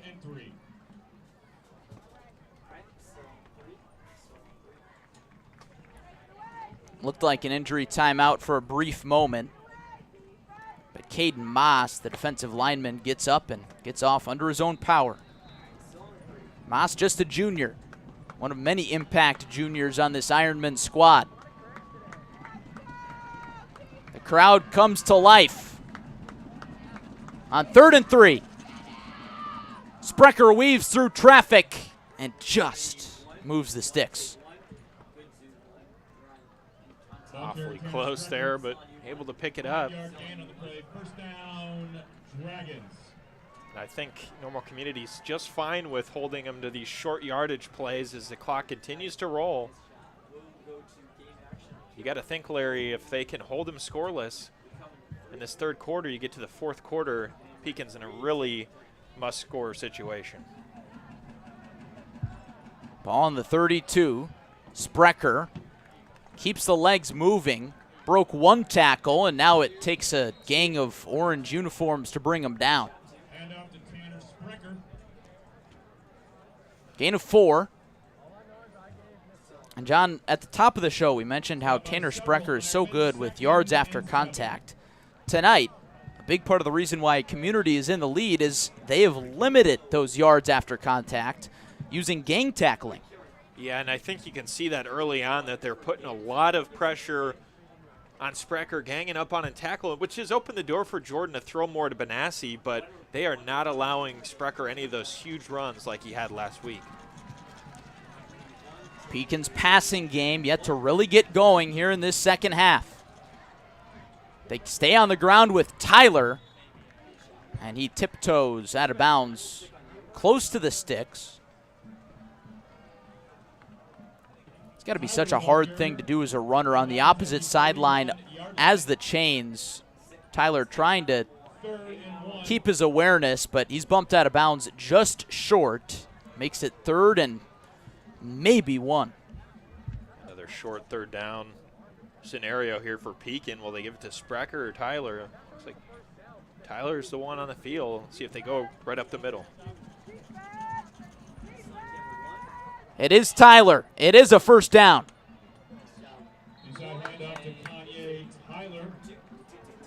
John, that's one thing that we've noticed consistently with Pekin's offense is they've rode the hot hand tonight. Sprecher gets hot, a few games in a row. He stays out there. Tyler, same thing. But now, just as we say that, Tyler heads to the sideline. And another name you could throw in there, which we've said it periodically throughout the season, but a lot more tonight consistently. Bo Benassi able to get open, and see if Pekin stays to the ground right here. They try to go back to the air. Ball crawling along. Sprecher gets the give and gets a push from Antonio Montoya. And a flag comes in after the play, some extracurricular activity. It's so hard to tell who throws the first push. So we'll see who this goes against. Personal foul against Normal Community. 15-yard penalty, automatic first down. And here come the Dragons. The slow and methodical march makes its way deep into Iron territory. Yeah, and little penalties like that are in your control, you know, after the play is blown dead. I understand, though, in a postseason game, you know, tensions are flaring. Emotions as high as they've been all year. Sprecher to the outside. He gets a block, cuts back, and keeps on chugging. Inside the 20.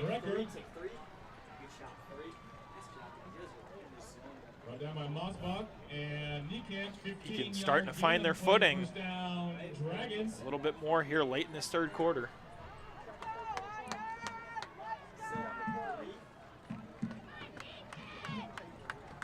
Tanner Sprecher starting to get going. And so often this year, as he goes, the Pekin offense goes. Will it hold true here? 1st and 10 from the Iron 20. Sprecher again gets through the line, somehow stays on his feet for the touchdown. That's the Tanner Sprecher that we seen last week. There's a touchdown. Last season, Pekin ended its season with a second-round loss to Hananiga. They trailed by 10 at the half. Tanner Sprecher said the number one lesson from that was never give up. Some guys gave up, but Tanner Sprecher's not giving up tonight, and neither are the Pekin Dragons. They're right back in it. It's a one-score game. And if there's one thing, there's a lot of time left in this game. Could go either way, but you got to think for Pekin that adds some momentum on their side. Sprecher able to get that huge run. Sprecher up to 80 yards, his first touchdown of the night. Bringing his season total over 1,300 on the ground. Kanye Tyler with 63 yards tonight. That puts him over 1K on the ground this year. So Pekin with 2 1,000-yard rushers. That's not too shabby. No, not when you have two guys you can fall on. And right now, Sprecher with the upper hand getting that first touchdown. Pekin's got to like where they're at. They get a big stop, they can get the ball back. Big week last week for Tyler and Sprecher, a little more contained tonight. They're starting to get going at the right time.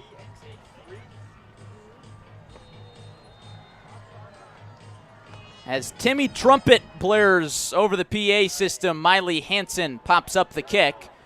It's short of Chris Taylor. He picks it up and gets stuffed at the 30-yard line. A nice stop there from Pekin, and put them in tough field position.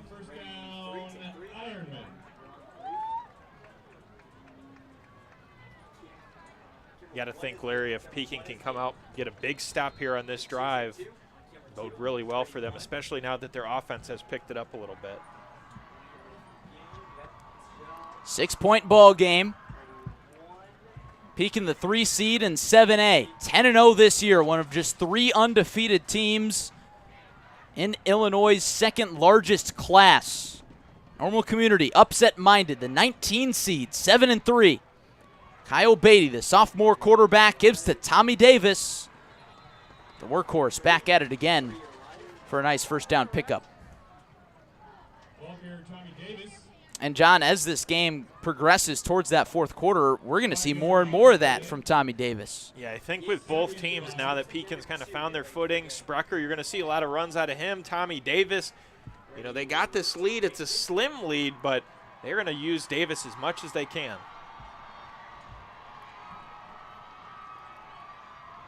Gain of 5 on first down. It's the jet sweep to Cam Theory, trying to reverse field, trying to make something happen, and instead Pekin does. A late flag comes in after Tanner Sprecher wraps him up. Getting the job done on both sides, but we'll see what the call is.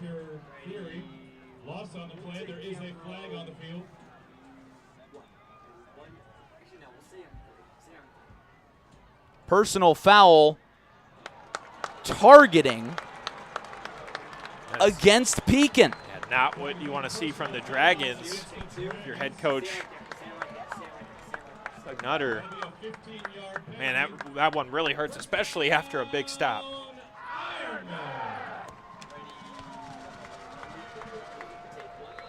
A huge blow after a huge tackle by Tanner Sprecher. All of a sudden, the crowd is back into it. Beatty from the gun with Taylor beside him. Here comes the rush. It's a screen out to Davis. He's got some open field. He's got some blockers. Cuts back. Still on his feet. Davis tripped up inside the 10. Have a game. Tommy Davis. He's unstoppable. Almost takes that one to the house for his fourth. Just got him down. But what a run. Able to shed tacklers. Normal Community in great position now. Braden Hoover eventually caught up to him. A touchdown saving tackle. Tommy Davis breaking tackle after tackle, and he limps to the sideline. What a warrior he's been tonight. First and goal from the 6. Pekin's defense has just not had an answer for Tommy Davis tonight. They needed the junior star to come to the occasion. Man. Brady Ogston in at quarterback. It's a draw, and he runs into a wall. Big stop on first down for Pekin. And if Pekin can somehow get out of this with holding Normal Community to a field goal, that would be big for the Dragons.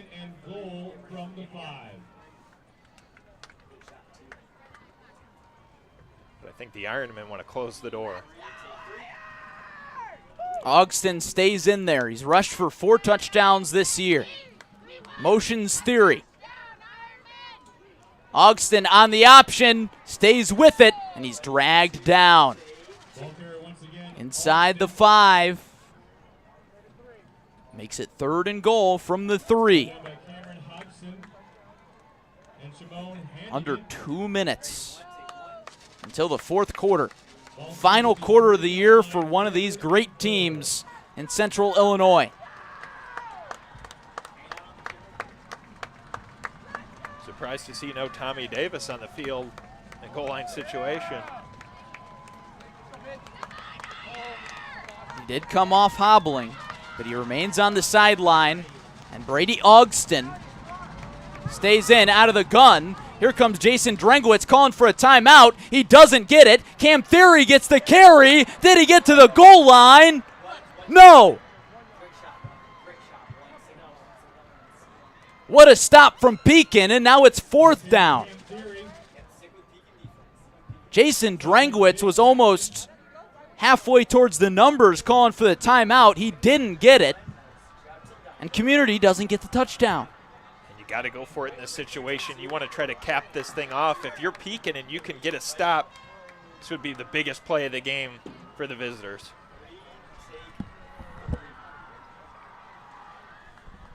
And the clock expires on quarter number 3. We're set for an epic finish in Normal. Stay with us after a short break. Community leads by 1 score, headed to the 4th.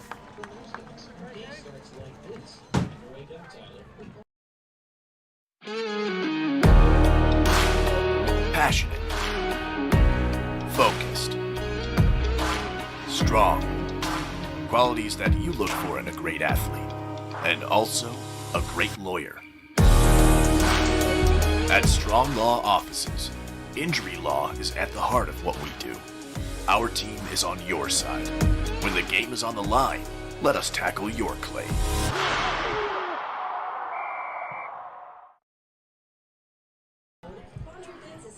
Headed to the 4th quarter at Dick Tharp Field, and we've got a classic brewing.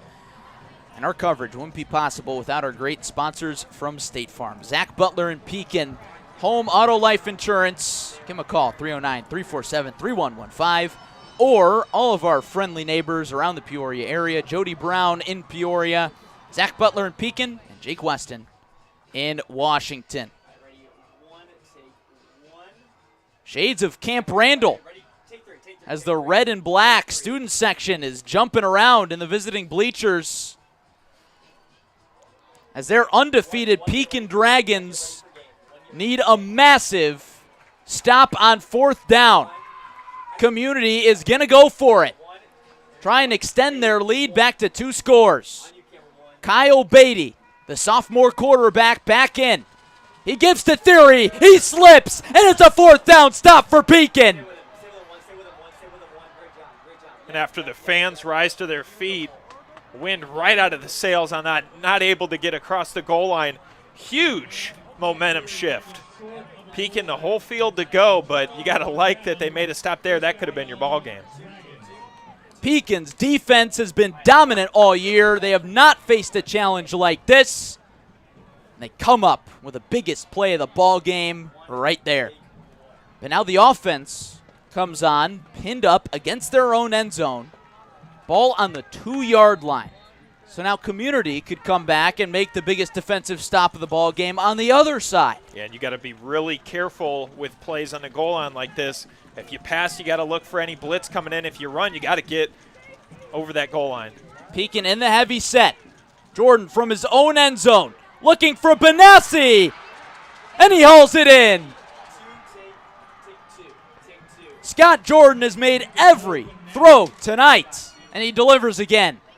And how big has the senior Bo Benassi been tonight? Hauls in another great catch. Dynamic duo back at it through the air. What a start for Pekin here on that opening drive. Ball all the way out to the 28. Dragons with a chance to tie with a touchdown or take the lead with a 2-point conversion. Here's Sprecher. One man to beat, and he's brought down at the 40. Chris Taylor knocked him over. Injured Ironman in the backfield. But how about Tanner Sprecher, John? Big players do big things in big games. Tanner Sprecher has done just that. I think early on in this game, Community was trying to put some pressure on him, limiting him to some short gains. Now you could say he's finding his footing late in this game, and Sprecher and company, they want to try to get in the end zone and take this lead with the field goal. And you'd expect the opposite, right? Defenses adjust throughout the game. You go into the halftime locker room and you figure out some guys, but that has not been the case as Sprecher has exploded in the second half. Looks like a cramp for Community.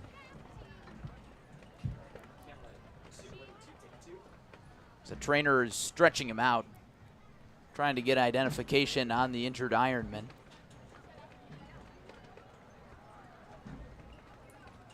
And we'll step aside for a quick word from Uftring. Welcome to the grand opening of the new Uftring Chrysler Dodge Jeep Ram. With a state-of-the-art showroom and display, comfort and convenience like never before, and a team of professionals ready to go to work for you. Don't miss the grand opening of the new Uftring Chrysler Dodge Jeep Ram in North Pekin.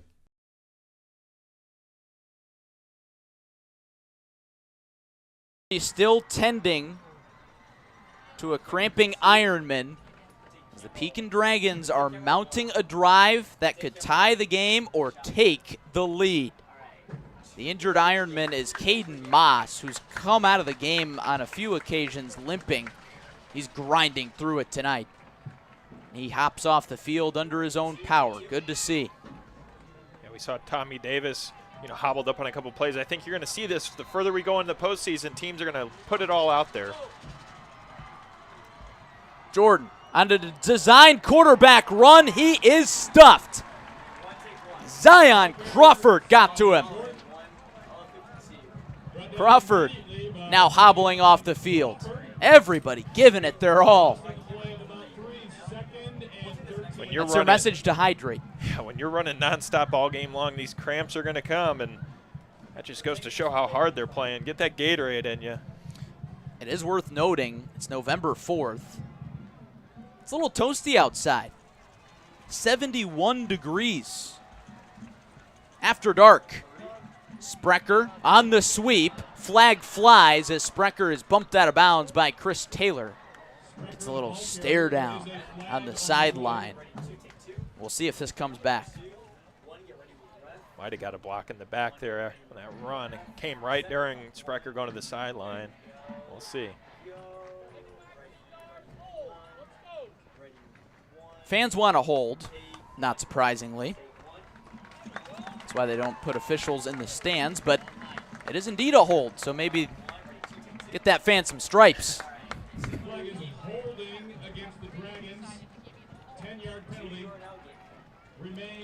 I think crucial, down the stretch, penalties here and there late in the game. You want to try to clean those up. Second down and 20. Pekin's momentum all of a sudden halted. Jordan surveys his options, evades pressure, throws off balance for Benassi, and it's knocked away. Anton Cassell got there. Almost intercepted by the junior. That would have been a huge shift there. Pekin another chance at it, but a long third down. And this is 4-down territory, you gotta imagine, right? Yeah, it is. And I think Pekin continues to go to the air. Then you face the situation going for it on 4th down, but there's still a lot of time, but haven't had an answer for Tommy Davis tonight. Jordan fakes the screen, runs into his own offensive line, and he's wrapped up after a short gain. Will they go for it? They won't. Maybe if it was a little closer, it's still, you'd put normal. Not manageable at all there, Joko. You'd put normal. Sorry, Larry. You'd put normal in a really tough, or I should say Pekin in a tough situation there. You got to trust your defense. Yep, and that's their defense was key last stop on the goal line. Let them come out here and try to get this back for you. I talked to Jason Drengwitz earlier this week, head coach from Normal Community, and I asked him, well, what do you see in this matchup in Pekin? He's like, well, their offense is great, their defense has been really good, and their special teams is good. And you got to trust all three phases to get the job done. Taylor on the return, breaks 2 tackles, dashes toward the sideline, and he's tripped up.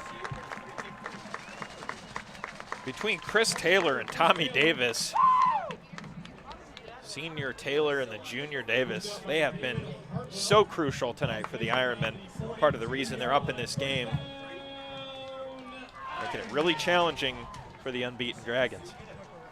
9:31 remaining in regulation. Ironmen lead by 1 score. And another score here and some time off the clock could put it out of reach.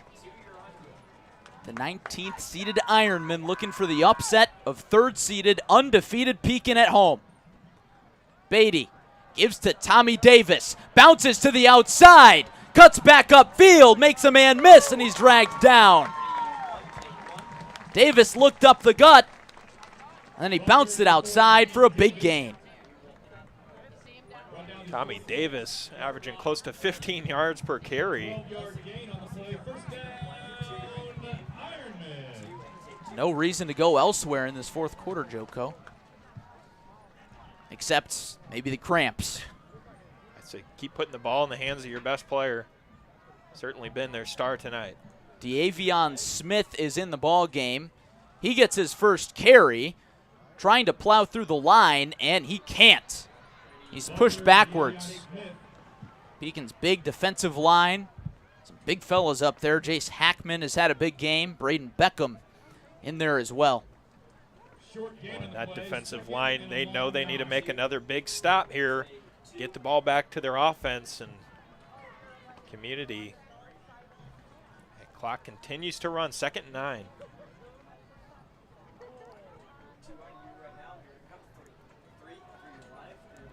Both teams with 3 timeouts left. Beatty with Smith beside him.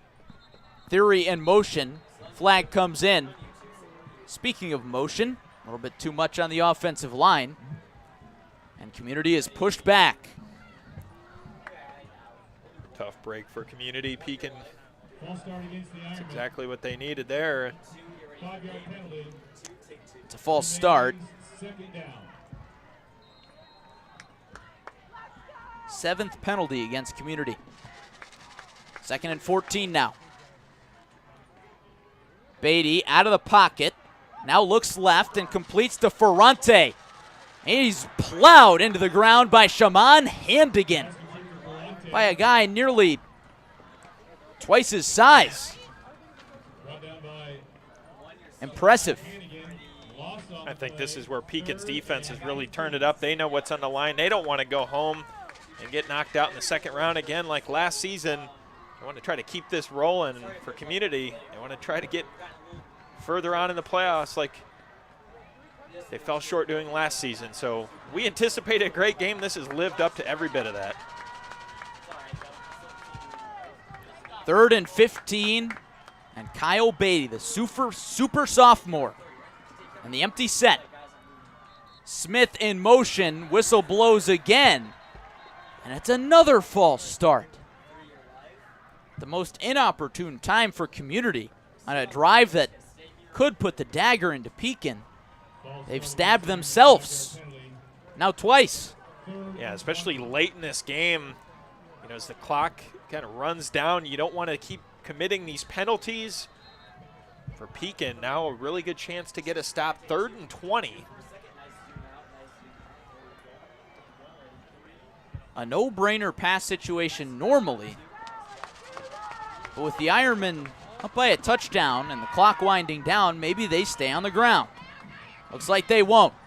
Beatty looking for a short pass, looking for Theory, and he led him too far. Pekin with another massive stop. 4th down coming up, and here comes the punt team. And you know, with Millmore back there, really good opportunity to try to pin him deep. Kanye Tyler is back deep to return. We've seen Millmore's leg boom a number of times. This one is partially blocked. It drops just behind Elliott Oliver. And almost a worst-case scenario punt for Normal Community sets up a short field for Pekin. And you can see Millmore walking off to the sideline, not happy with himself. That one got away from him and leaves Pekin with great field position in a game that feels like it's coming down right to the wire. Perhaps an all-time classic finish brewing in this 2nd round 7A playoff matchup. The 3rd-seeded Dragons, 10-0, taking on the 19th-seeded Ironmen at 7-3. 2 great Central Illinois programs. The drive starts with a give to Tanner Sprecher and a 7-yard gain. Pekin needs 6 to tie, 7 for the lead. Looks like they're going to continue to go to their back. Tanner Sprecher trying to pick up these yards, but Pekin in good field position. This is where Community's defense is going to want to try to buckle down here, make a big stop. Striking similarities between this game, Joko, the 2nd round matchup for Pekin, and last year's 2nd round matchup for Pekin at Hananiga, a loss in which a comeback attempt fell just short. Sprecher running with aggression on the outside for the first down into normal territory. How about that run from Tanner Sprecher? Full head of steam. You mentioned last year Pekin doesn't want to go home. They want to try to pull this one out. 42-yard line, first down, Dragons. The march continues. Scott Jordan looking to the sideline for the play call. Sprecher stays in there, and why not? He's having the second half of his life. Play action, swing out to Tyler. Tyler, past the sticks, down the sideline, out of bounds. Lowers the shoulder. What a catch and run from Tyler, and now Pekin looking really good on the offensive end. So many times this year, Kanye Tyler and Tanner Sprecher have looked like an unstoppable force of nature. They've looked human tonight against Normal Community. They're starting to regain their powers here in this fourth quarter, just at the right time. Pekin with a season on the line. And one thing Normal Community doesn't want to see is them regain those powers and Sprecher and Tyler start playing their best football, but right now it's happening. Tyler in the slot, Sprecher in the backfield with a carry, bounce to the outside again, cuts back inside, another gain of 10 plus. And this is that situation where they haven't went to the air, they haven't had any turnovers, so just continue to keep the ball on the ground. If you're Pekin, it's working perfect for them right now. If you're the Ironmen, this is where your defensive line's got to hold strong, try to make a stop. The visiting bleachers are ready to erupt. First and goal from the community 10-yard line. Under 5 to go. Pekin just letting some of that clock run. It's Kanye Tyler in the backfield now. And we get a timeout on the field taken by Pekin. Don't go anywhere. Pekin on a drive that could tie the game in the closing stages. Back after a quick word from Uftring. Welcome to the grand opening of the new Uftring Chrysler Dodge Jeep Ram.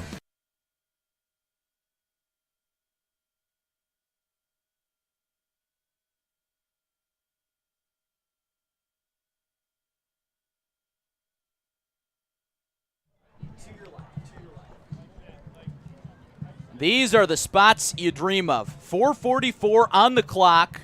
Pekin Dragons, 10-0, undefeated season on the line in the second round of the 7A playoffs. They've got a comeback brewing.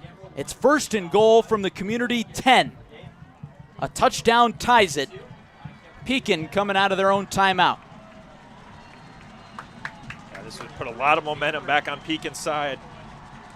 Tyler up the gut. Tries to bounce outside. He almost got loose. But instead he's wrapped up. No gain. Mosbach got there for the tackle. The run has been dominant this drive for Pekin. Do you dare go to anything else here? I would keep the ball on the ground. You want to try to force a bad pass and have a turnover. I just try to keep running the ball with Tyler. Here is Tyler again. Looks for blocks on the outside, and he slips up. A short gain, but now this is a really tricky spot for Pekin. Third down and goal from about the 9. This is where Normal Community's trying to make that stand like Pekin did when they stopped the Ironmen on their own goal line. Setting up for a really good one. You can hear the crowd just going crazy. The loudest it's been all night at Dick Tharp Field. Sprecher is the back. 8 yards to the goal line. Jordan to the end zone, incomplete. Looking for Houston Roberson, and he couldn't get it to him. Just off his fingertips. Second round playoff, 31-25. Fourth down, you can't script it any better than this.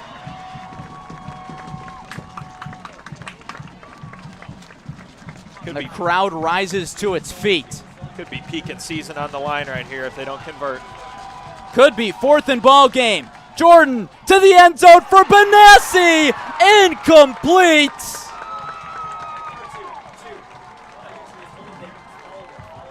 Almost a perfect throw from Scott Jordan to his favorite target, Benassi, who he's hit so many times tonight.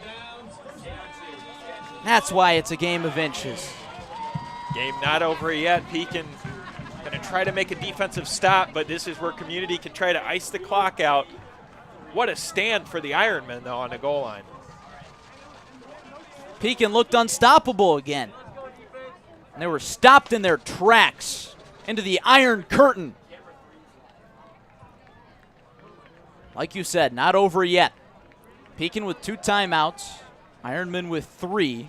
I doubt they'll use them. But it's 1st and 10, inside the 10, at the 8-yard line. I think we might see a guy named Tommy Davis get some touches. He's been huge for Normal Community tonight. He's back out there. He's got 3 touchdowns. And he gets a 1st down carry, and he's halted. No gain. Stop for no gain. 2nd and 10. It's almost like looking in the mirror. Pekin knew they had to go to the run. Normal Community made a stop. Same thing with Pekin's defense. They're run heavy with Davis. They got to try to get the ball back and force a turnover. Clock winding down. Jason Drengwitz, head coach, and his men in no rush. Under 3.5 to play. And a 2nd-round playoff matchup. Beatty swings it out wide, completes to Theory, and he's pushed out of bounds. Clock stops after a medium gain. 3rd and about 5. Arguably the biggest 3rd down of the ball game coming up. Yes, it is. Pekin knows they need to make this stop to keep their season alive. Can't get any bigger than this one. Pekin's defense has kept Community off the scoreboard in this 4th quarter, including a goal line stand. Can they get another stop here? Davis in the backfield. He gets the carry. Stuffed at the line. Braden Beckham drives him down. And that's how your team picks you back up. You could see Benassi and Jordan a little discouraged after that last drive. They didn't get the touchdown. Defense says, we'll go out there and pick you up. Here's another shot at it. And this is a no-brainer for Community to bring out the big leg of Ryan Milmore, but he's punting into the wind with the ever-dangerous Kanye Tyler back deep to return. Milmore at the 1. High snap, barely gets it off. Roberson was bearing down on him. He got a hand on it. Almost blocked it. I think he did. Ball ricochets out of bounds towards the Pekin sidelines. And how about that defensive play from Roberson?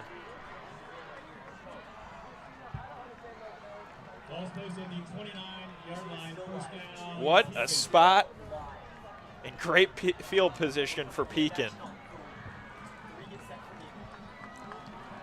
1st and 10 for the Dragons on Normal Community's 29-yard line.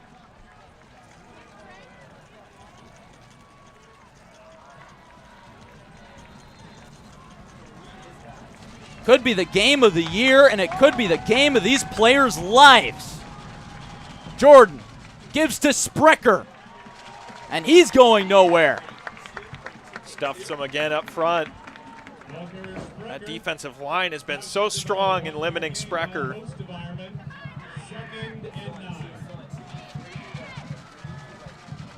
Clock winding down at the 2-minute mark. Do you keep it on the ground? It's tough to say. They just can't get anything going up the middle, but you got to get something going. 1:54 left. Sprecher is the back. Jordan back to pass. Plenty of time to Roberson over his fingers. The wind was with him on that one. And we've seen some trouble with some of these passes that have sailed away, as well as Normal Community's Kyle Beatty. A couple sailed from him. And man, 3rd down. It's really heating up. Pekin's undefeated season hangs in the balance. Tanner Sprecher, Pekin's senior back, said, "We want to bring this town something they've never seen before." Pekin has never had 11 wins in one season. A win tonight would get them to that mark and the state quarterfinals.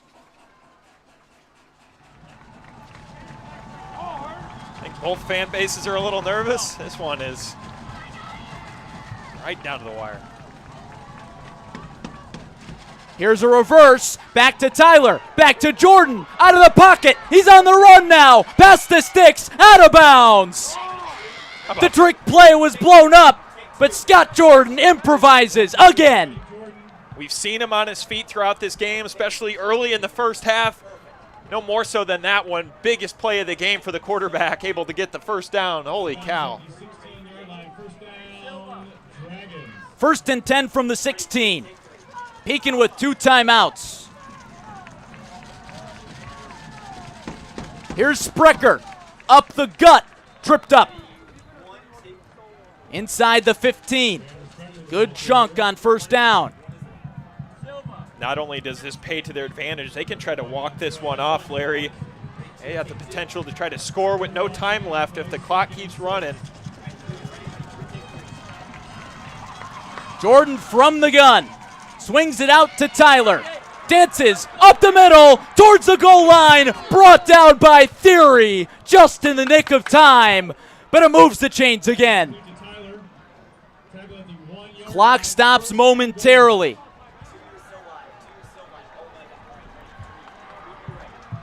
Gotta love the extra juke step from Tyler, able to get down to the goal line. All the momentum with Pekin right now. Their offense is rolling. Can they get in and win this thing? Pekin keeps the clock rolling. They go to the heavy set. Braden Beckham, the defensive lineman, in at fullback with Tanner Sprecher behind him. He's got 19 touchdowns this year. One here would be the biggest. He's at the goal line. He's in. Pekin knots it up. Oh my goodness. How about the Dragons? They haven't trailed like this in a game all season, and they wait till the final 30 seconds to tie this ball game. Extra point. And the season could lie on the leg of Miley Hansen. The first girl football player in Pekin history could get them to 11 wins for the first time in school history. The hold, the kick is good. What a comeback by the Dragons. That is one to celebrate on the sidelines. See if the defense can get it done. Pekin, 1-point lead. Comes down to the final seconds. It's an all-time classic.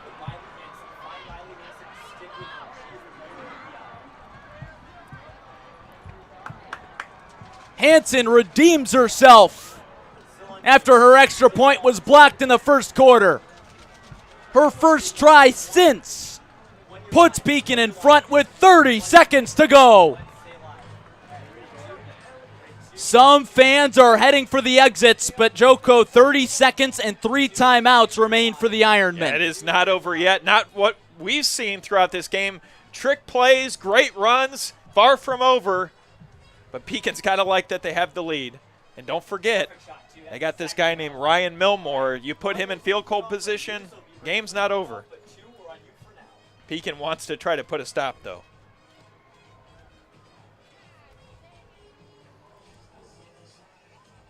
Nervous energy on the community sideline. Pekin's sideline ready to erupt. The wind is at Miley Hansen's back. She needs another excellent kick here. 3 men back deep for community. It's a squibber up the sideline, out of bounds. They almost got to pull out all their big plays here, try to get downfield. But Pekin's defense has been so solid, they're going to try to end it on the field.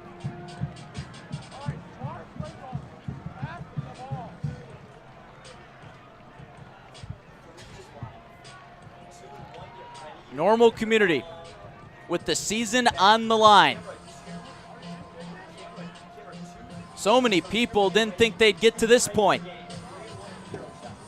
Community lost their first 3 of 4 games this year, and since has ripped off 6 straight victories.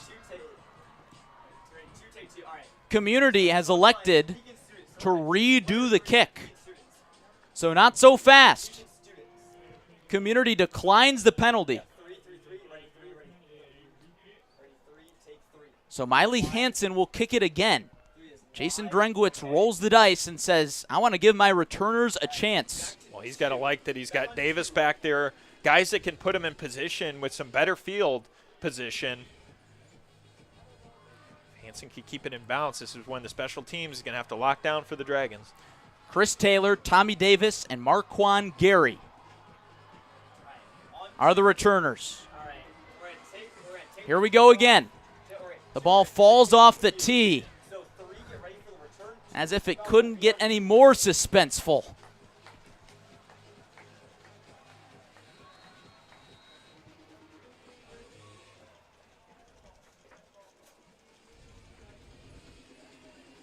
Pekin will go to a holder. They call Ramez Watson to keep it in place.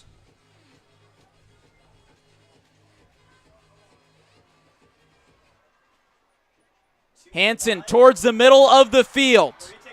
Taylor is going to have a chance. Slips one tackle. Stays on his feet. Gets to the outside. And he's wrapped up by Kanye Tyler. 2 of the best athletes in the area collide, and Tyler wins that battle. 21 seconds left. You got to think Community will go to the air, try to get their big plays. It's all up to Pekin's defense to try to make a stop and advance to the quarterfinals. If Pekin can hang on, it would be their first trip to the quarterfinals in school history and their first 11-win season in school history. Kyle Beatty, the super sophomore with the season on the line, throws over the middle, somehow reeled in by Oliver, now into the hands of Theory.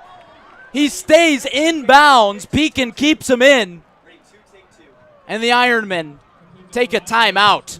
An incredible play, heads-up play from Elliot Oliver. Knew he didn't have a chance to get to the sideline, and he got it to Theory. Yeah, kind of bobbled in his hands. Almost looked like he could have lost it, got intercepted. But good idea there to pull it down and pitch that ball for some extra yardage. A little trick play worked out nice. No timeout charged, no timeout taken. Ironmen still have all 3. The clock stops, so Theory did get out of bounds. Beatty.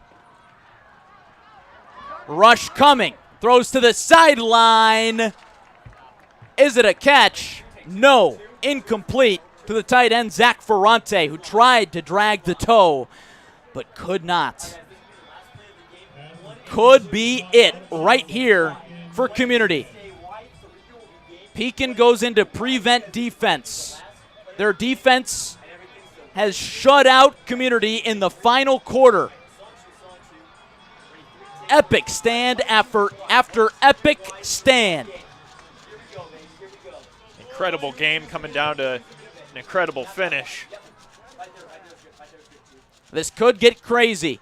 Beatty to Theory, looking for options. He doesn't have any. Flings it backwards. The O-line picks it up. It's back to Beatty. The time has expired. Beatty throws it backwards in the vicinity of Ferrante. Rustmeyer lost it. Pekin falls on it, and they hang on for the victory.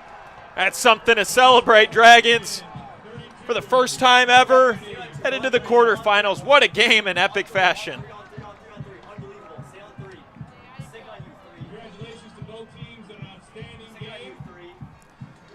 Pekin trailed by 10 at the half, just as they did last year in the second round, and they come back this time.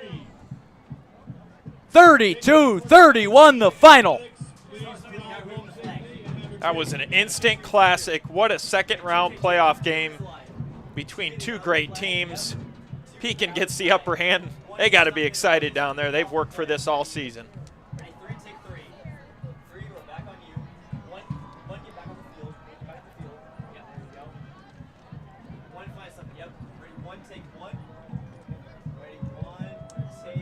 Fire Pit Nation elates, and the scales roll on to the quarterfinals. John, so many heroes. It's impossible to pick one player that did the job for Pekin. So many times it was Scott Jordan, but then it was his defense that picked him up in that fourth quarter. Pekin's defense as a unit, an incredible effort, and then Miley Hansen with the game-winning extra point to send Pekin on. Almost got to think for that play alone, she's deserving of player of the game. Able to send Pekin to the quarterfinals, and Tanner Sprecher to put himself in that position to get that touchdown. What a great comeback win for Pekin. Ready, two, take two. Two with this. That's a great scene, too. Keep it there. Keep it there, two. The flashlights are on, waving goodbye as Pekin eliminates Normal Community. But Joko turning to the Ironman side. What an effort by the 19 seed against one of 3 undefeated teams in 7A. Community's 6-game win streak comes to an end to end the season. As we said earlier, not many people thought they'd get this far, let alone this close. Yeah, that's always tough when you lose, especially in the postseason, but you lose in that fashion down to the last few seconds. And you know, if you're Normal Community, really nothing to hang your head on. That was a hard-fought game. They played Pekin better than any team has this season, and just a really good effort there for the Ironmen. Jason Drengwitz, head coach for Community, taking over a great tradition they have here a few years ago. Coming off a 9-0 regular season last year, it turned into 10-0 and a second-round loss eventually to Jacobs. As Pekin rushes the field again, but Community really didn't know what they were going to have coming into this season. Drengwitz said there's so many players to be proud of. So many guys that didn't play last year but have stepped up this year. And those are the guys that were the X factor to get the Ironmen this far. They're going to have a great core going into next year. Yeah, and this is something to build on. You play, you know, the number 3 seed, unbeaten Pekin. You lose by 1 point. You've had some really good playmakers throughout this game. Like you said, Larry, this is nothing but momentum going forward. Gives them added motivation going into next season. Now this is 2 straight second-round losses, a chance to try to rebound next year. Well, I suppose the Ironmen are free next Friday.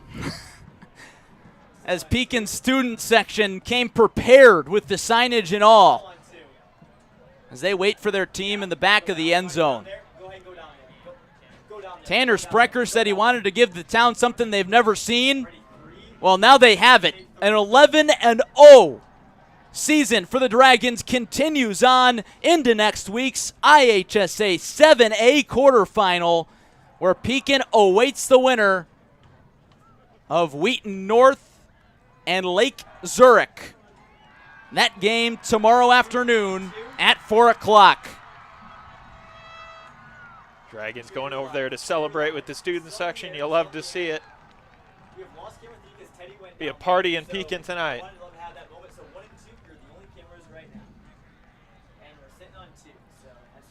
An epic playoff battle goes the way of the Dragons. Tonight's coverage would not have been possible without our great sponsors from State Farm. Zach Butler is probably pretty happy in Pekin. Zach Butler, State Farm. Give him a call, 309-347-3115. Tell him go Dragons, and Clutch sent you. Visit him online at sfbutler.com. And also brought to you by all our good neighbors around the Peoria area, Jody Brown, Zach Butler, and Jake Weston. Back to wrap it up after a short break here on Clutch Sports Media and CIProud.com. Interest-free for 6 years at Steger's. Your bank can't do it. Your credit card won't do it. But Steger's will. No interest charges in 2023. None in 2024. Not even in 2025. No interest for 6 years. Only at Steger's Furniture and Mattress. Whether you're a small business or a large commercial or industrial business, Casnovia Salt is here with fast and reliable Diamond Crystal and DuraCube water softener salt delivery. Commercial, industrial, residential, we have you covered. Interest-free for 6 years at Steger's. Your bank can't do it. Your credit card won't do it. But Steger's will. No interest charges in 2023. None in 2024. Not even in 2025. No interest for 6 years. Only at Steger's Furniture and Mattress.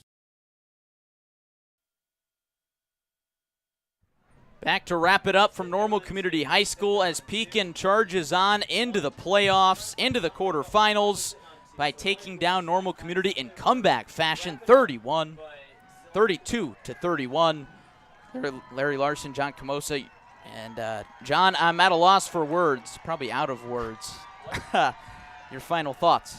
I mean, there's so many places to start with this game, so many great plays, and it really came down to the last drive, Larry. You got Tanner Sprecher got you in the end zone. Miley Henson capped off a perfect season, first time in school history. But, credit to Normal Community, great effort. Tommy Davis was huge for them tonight, sophomore, stepping up in a big situation, Kyle Betty. And this was just all-around great effort. Pekin pulls it out late, and they're moving on. Pekin will await the winner of the matchup tomorrow between 6th-seeded Wheaton North and 11th-seeded Lake Zurich. That game is at Wheaton North, so if Wheaton North wins that game, Pekin will host. If Lake Zurich wins that game, Pekin will also host, with the IHSA's strange format for home field advantage in the playoffs. So Pekin, if we're not mistaken, will host next week in the quarterfinals, either Wheaton North or Lake Zurich. That'll about do it for our coverage here from Dick Tharp Field in Normal, Illinois. One of the games of the year in the States. Pekin roars back. They hold Community off the scoreboard in the fourth quarter to pick up a comeback win on the road. For our entire crew, led by Jonathan Michael, our producer and director, giving it his all tonight. Rodrigo Perez and Ethan Carbone out on cameras. And, of course, Teddy Ball, a Pekin student, on camera just outside the broadcast booth. I'm sure he enjoyed that one. Excellent work by our entire crew tonight. Jack Larson back in our Champaign studio on the social media. For my partner, John Camosa, this is Larry Larson saying thank you for spending your Friday night with us, and we hope you'll join us next week for more playoff football on CSM and CIProud.com.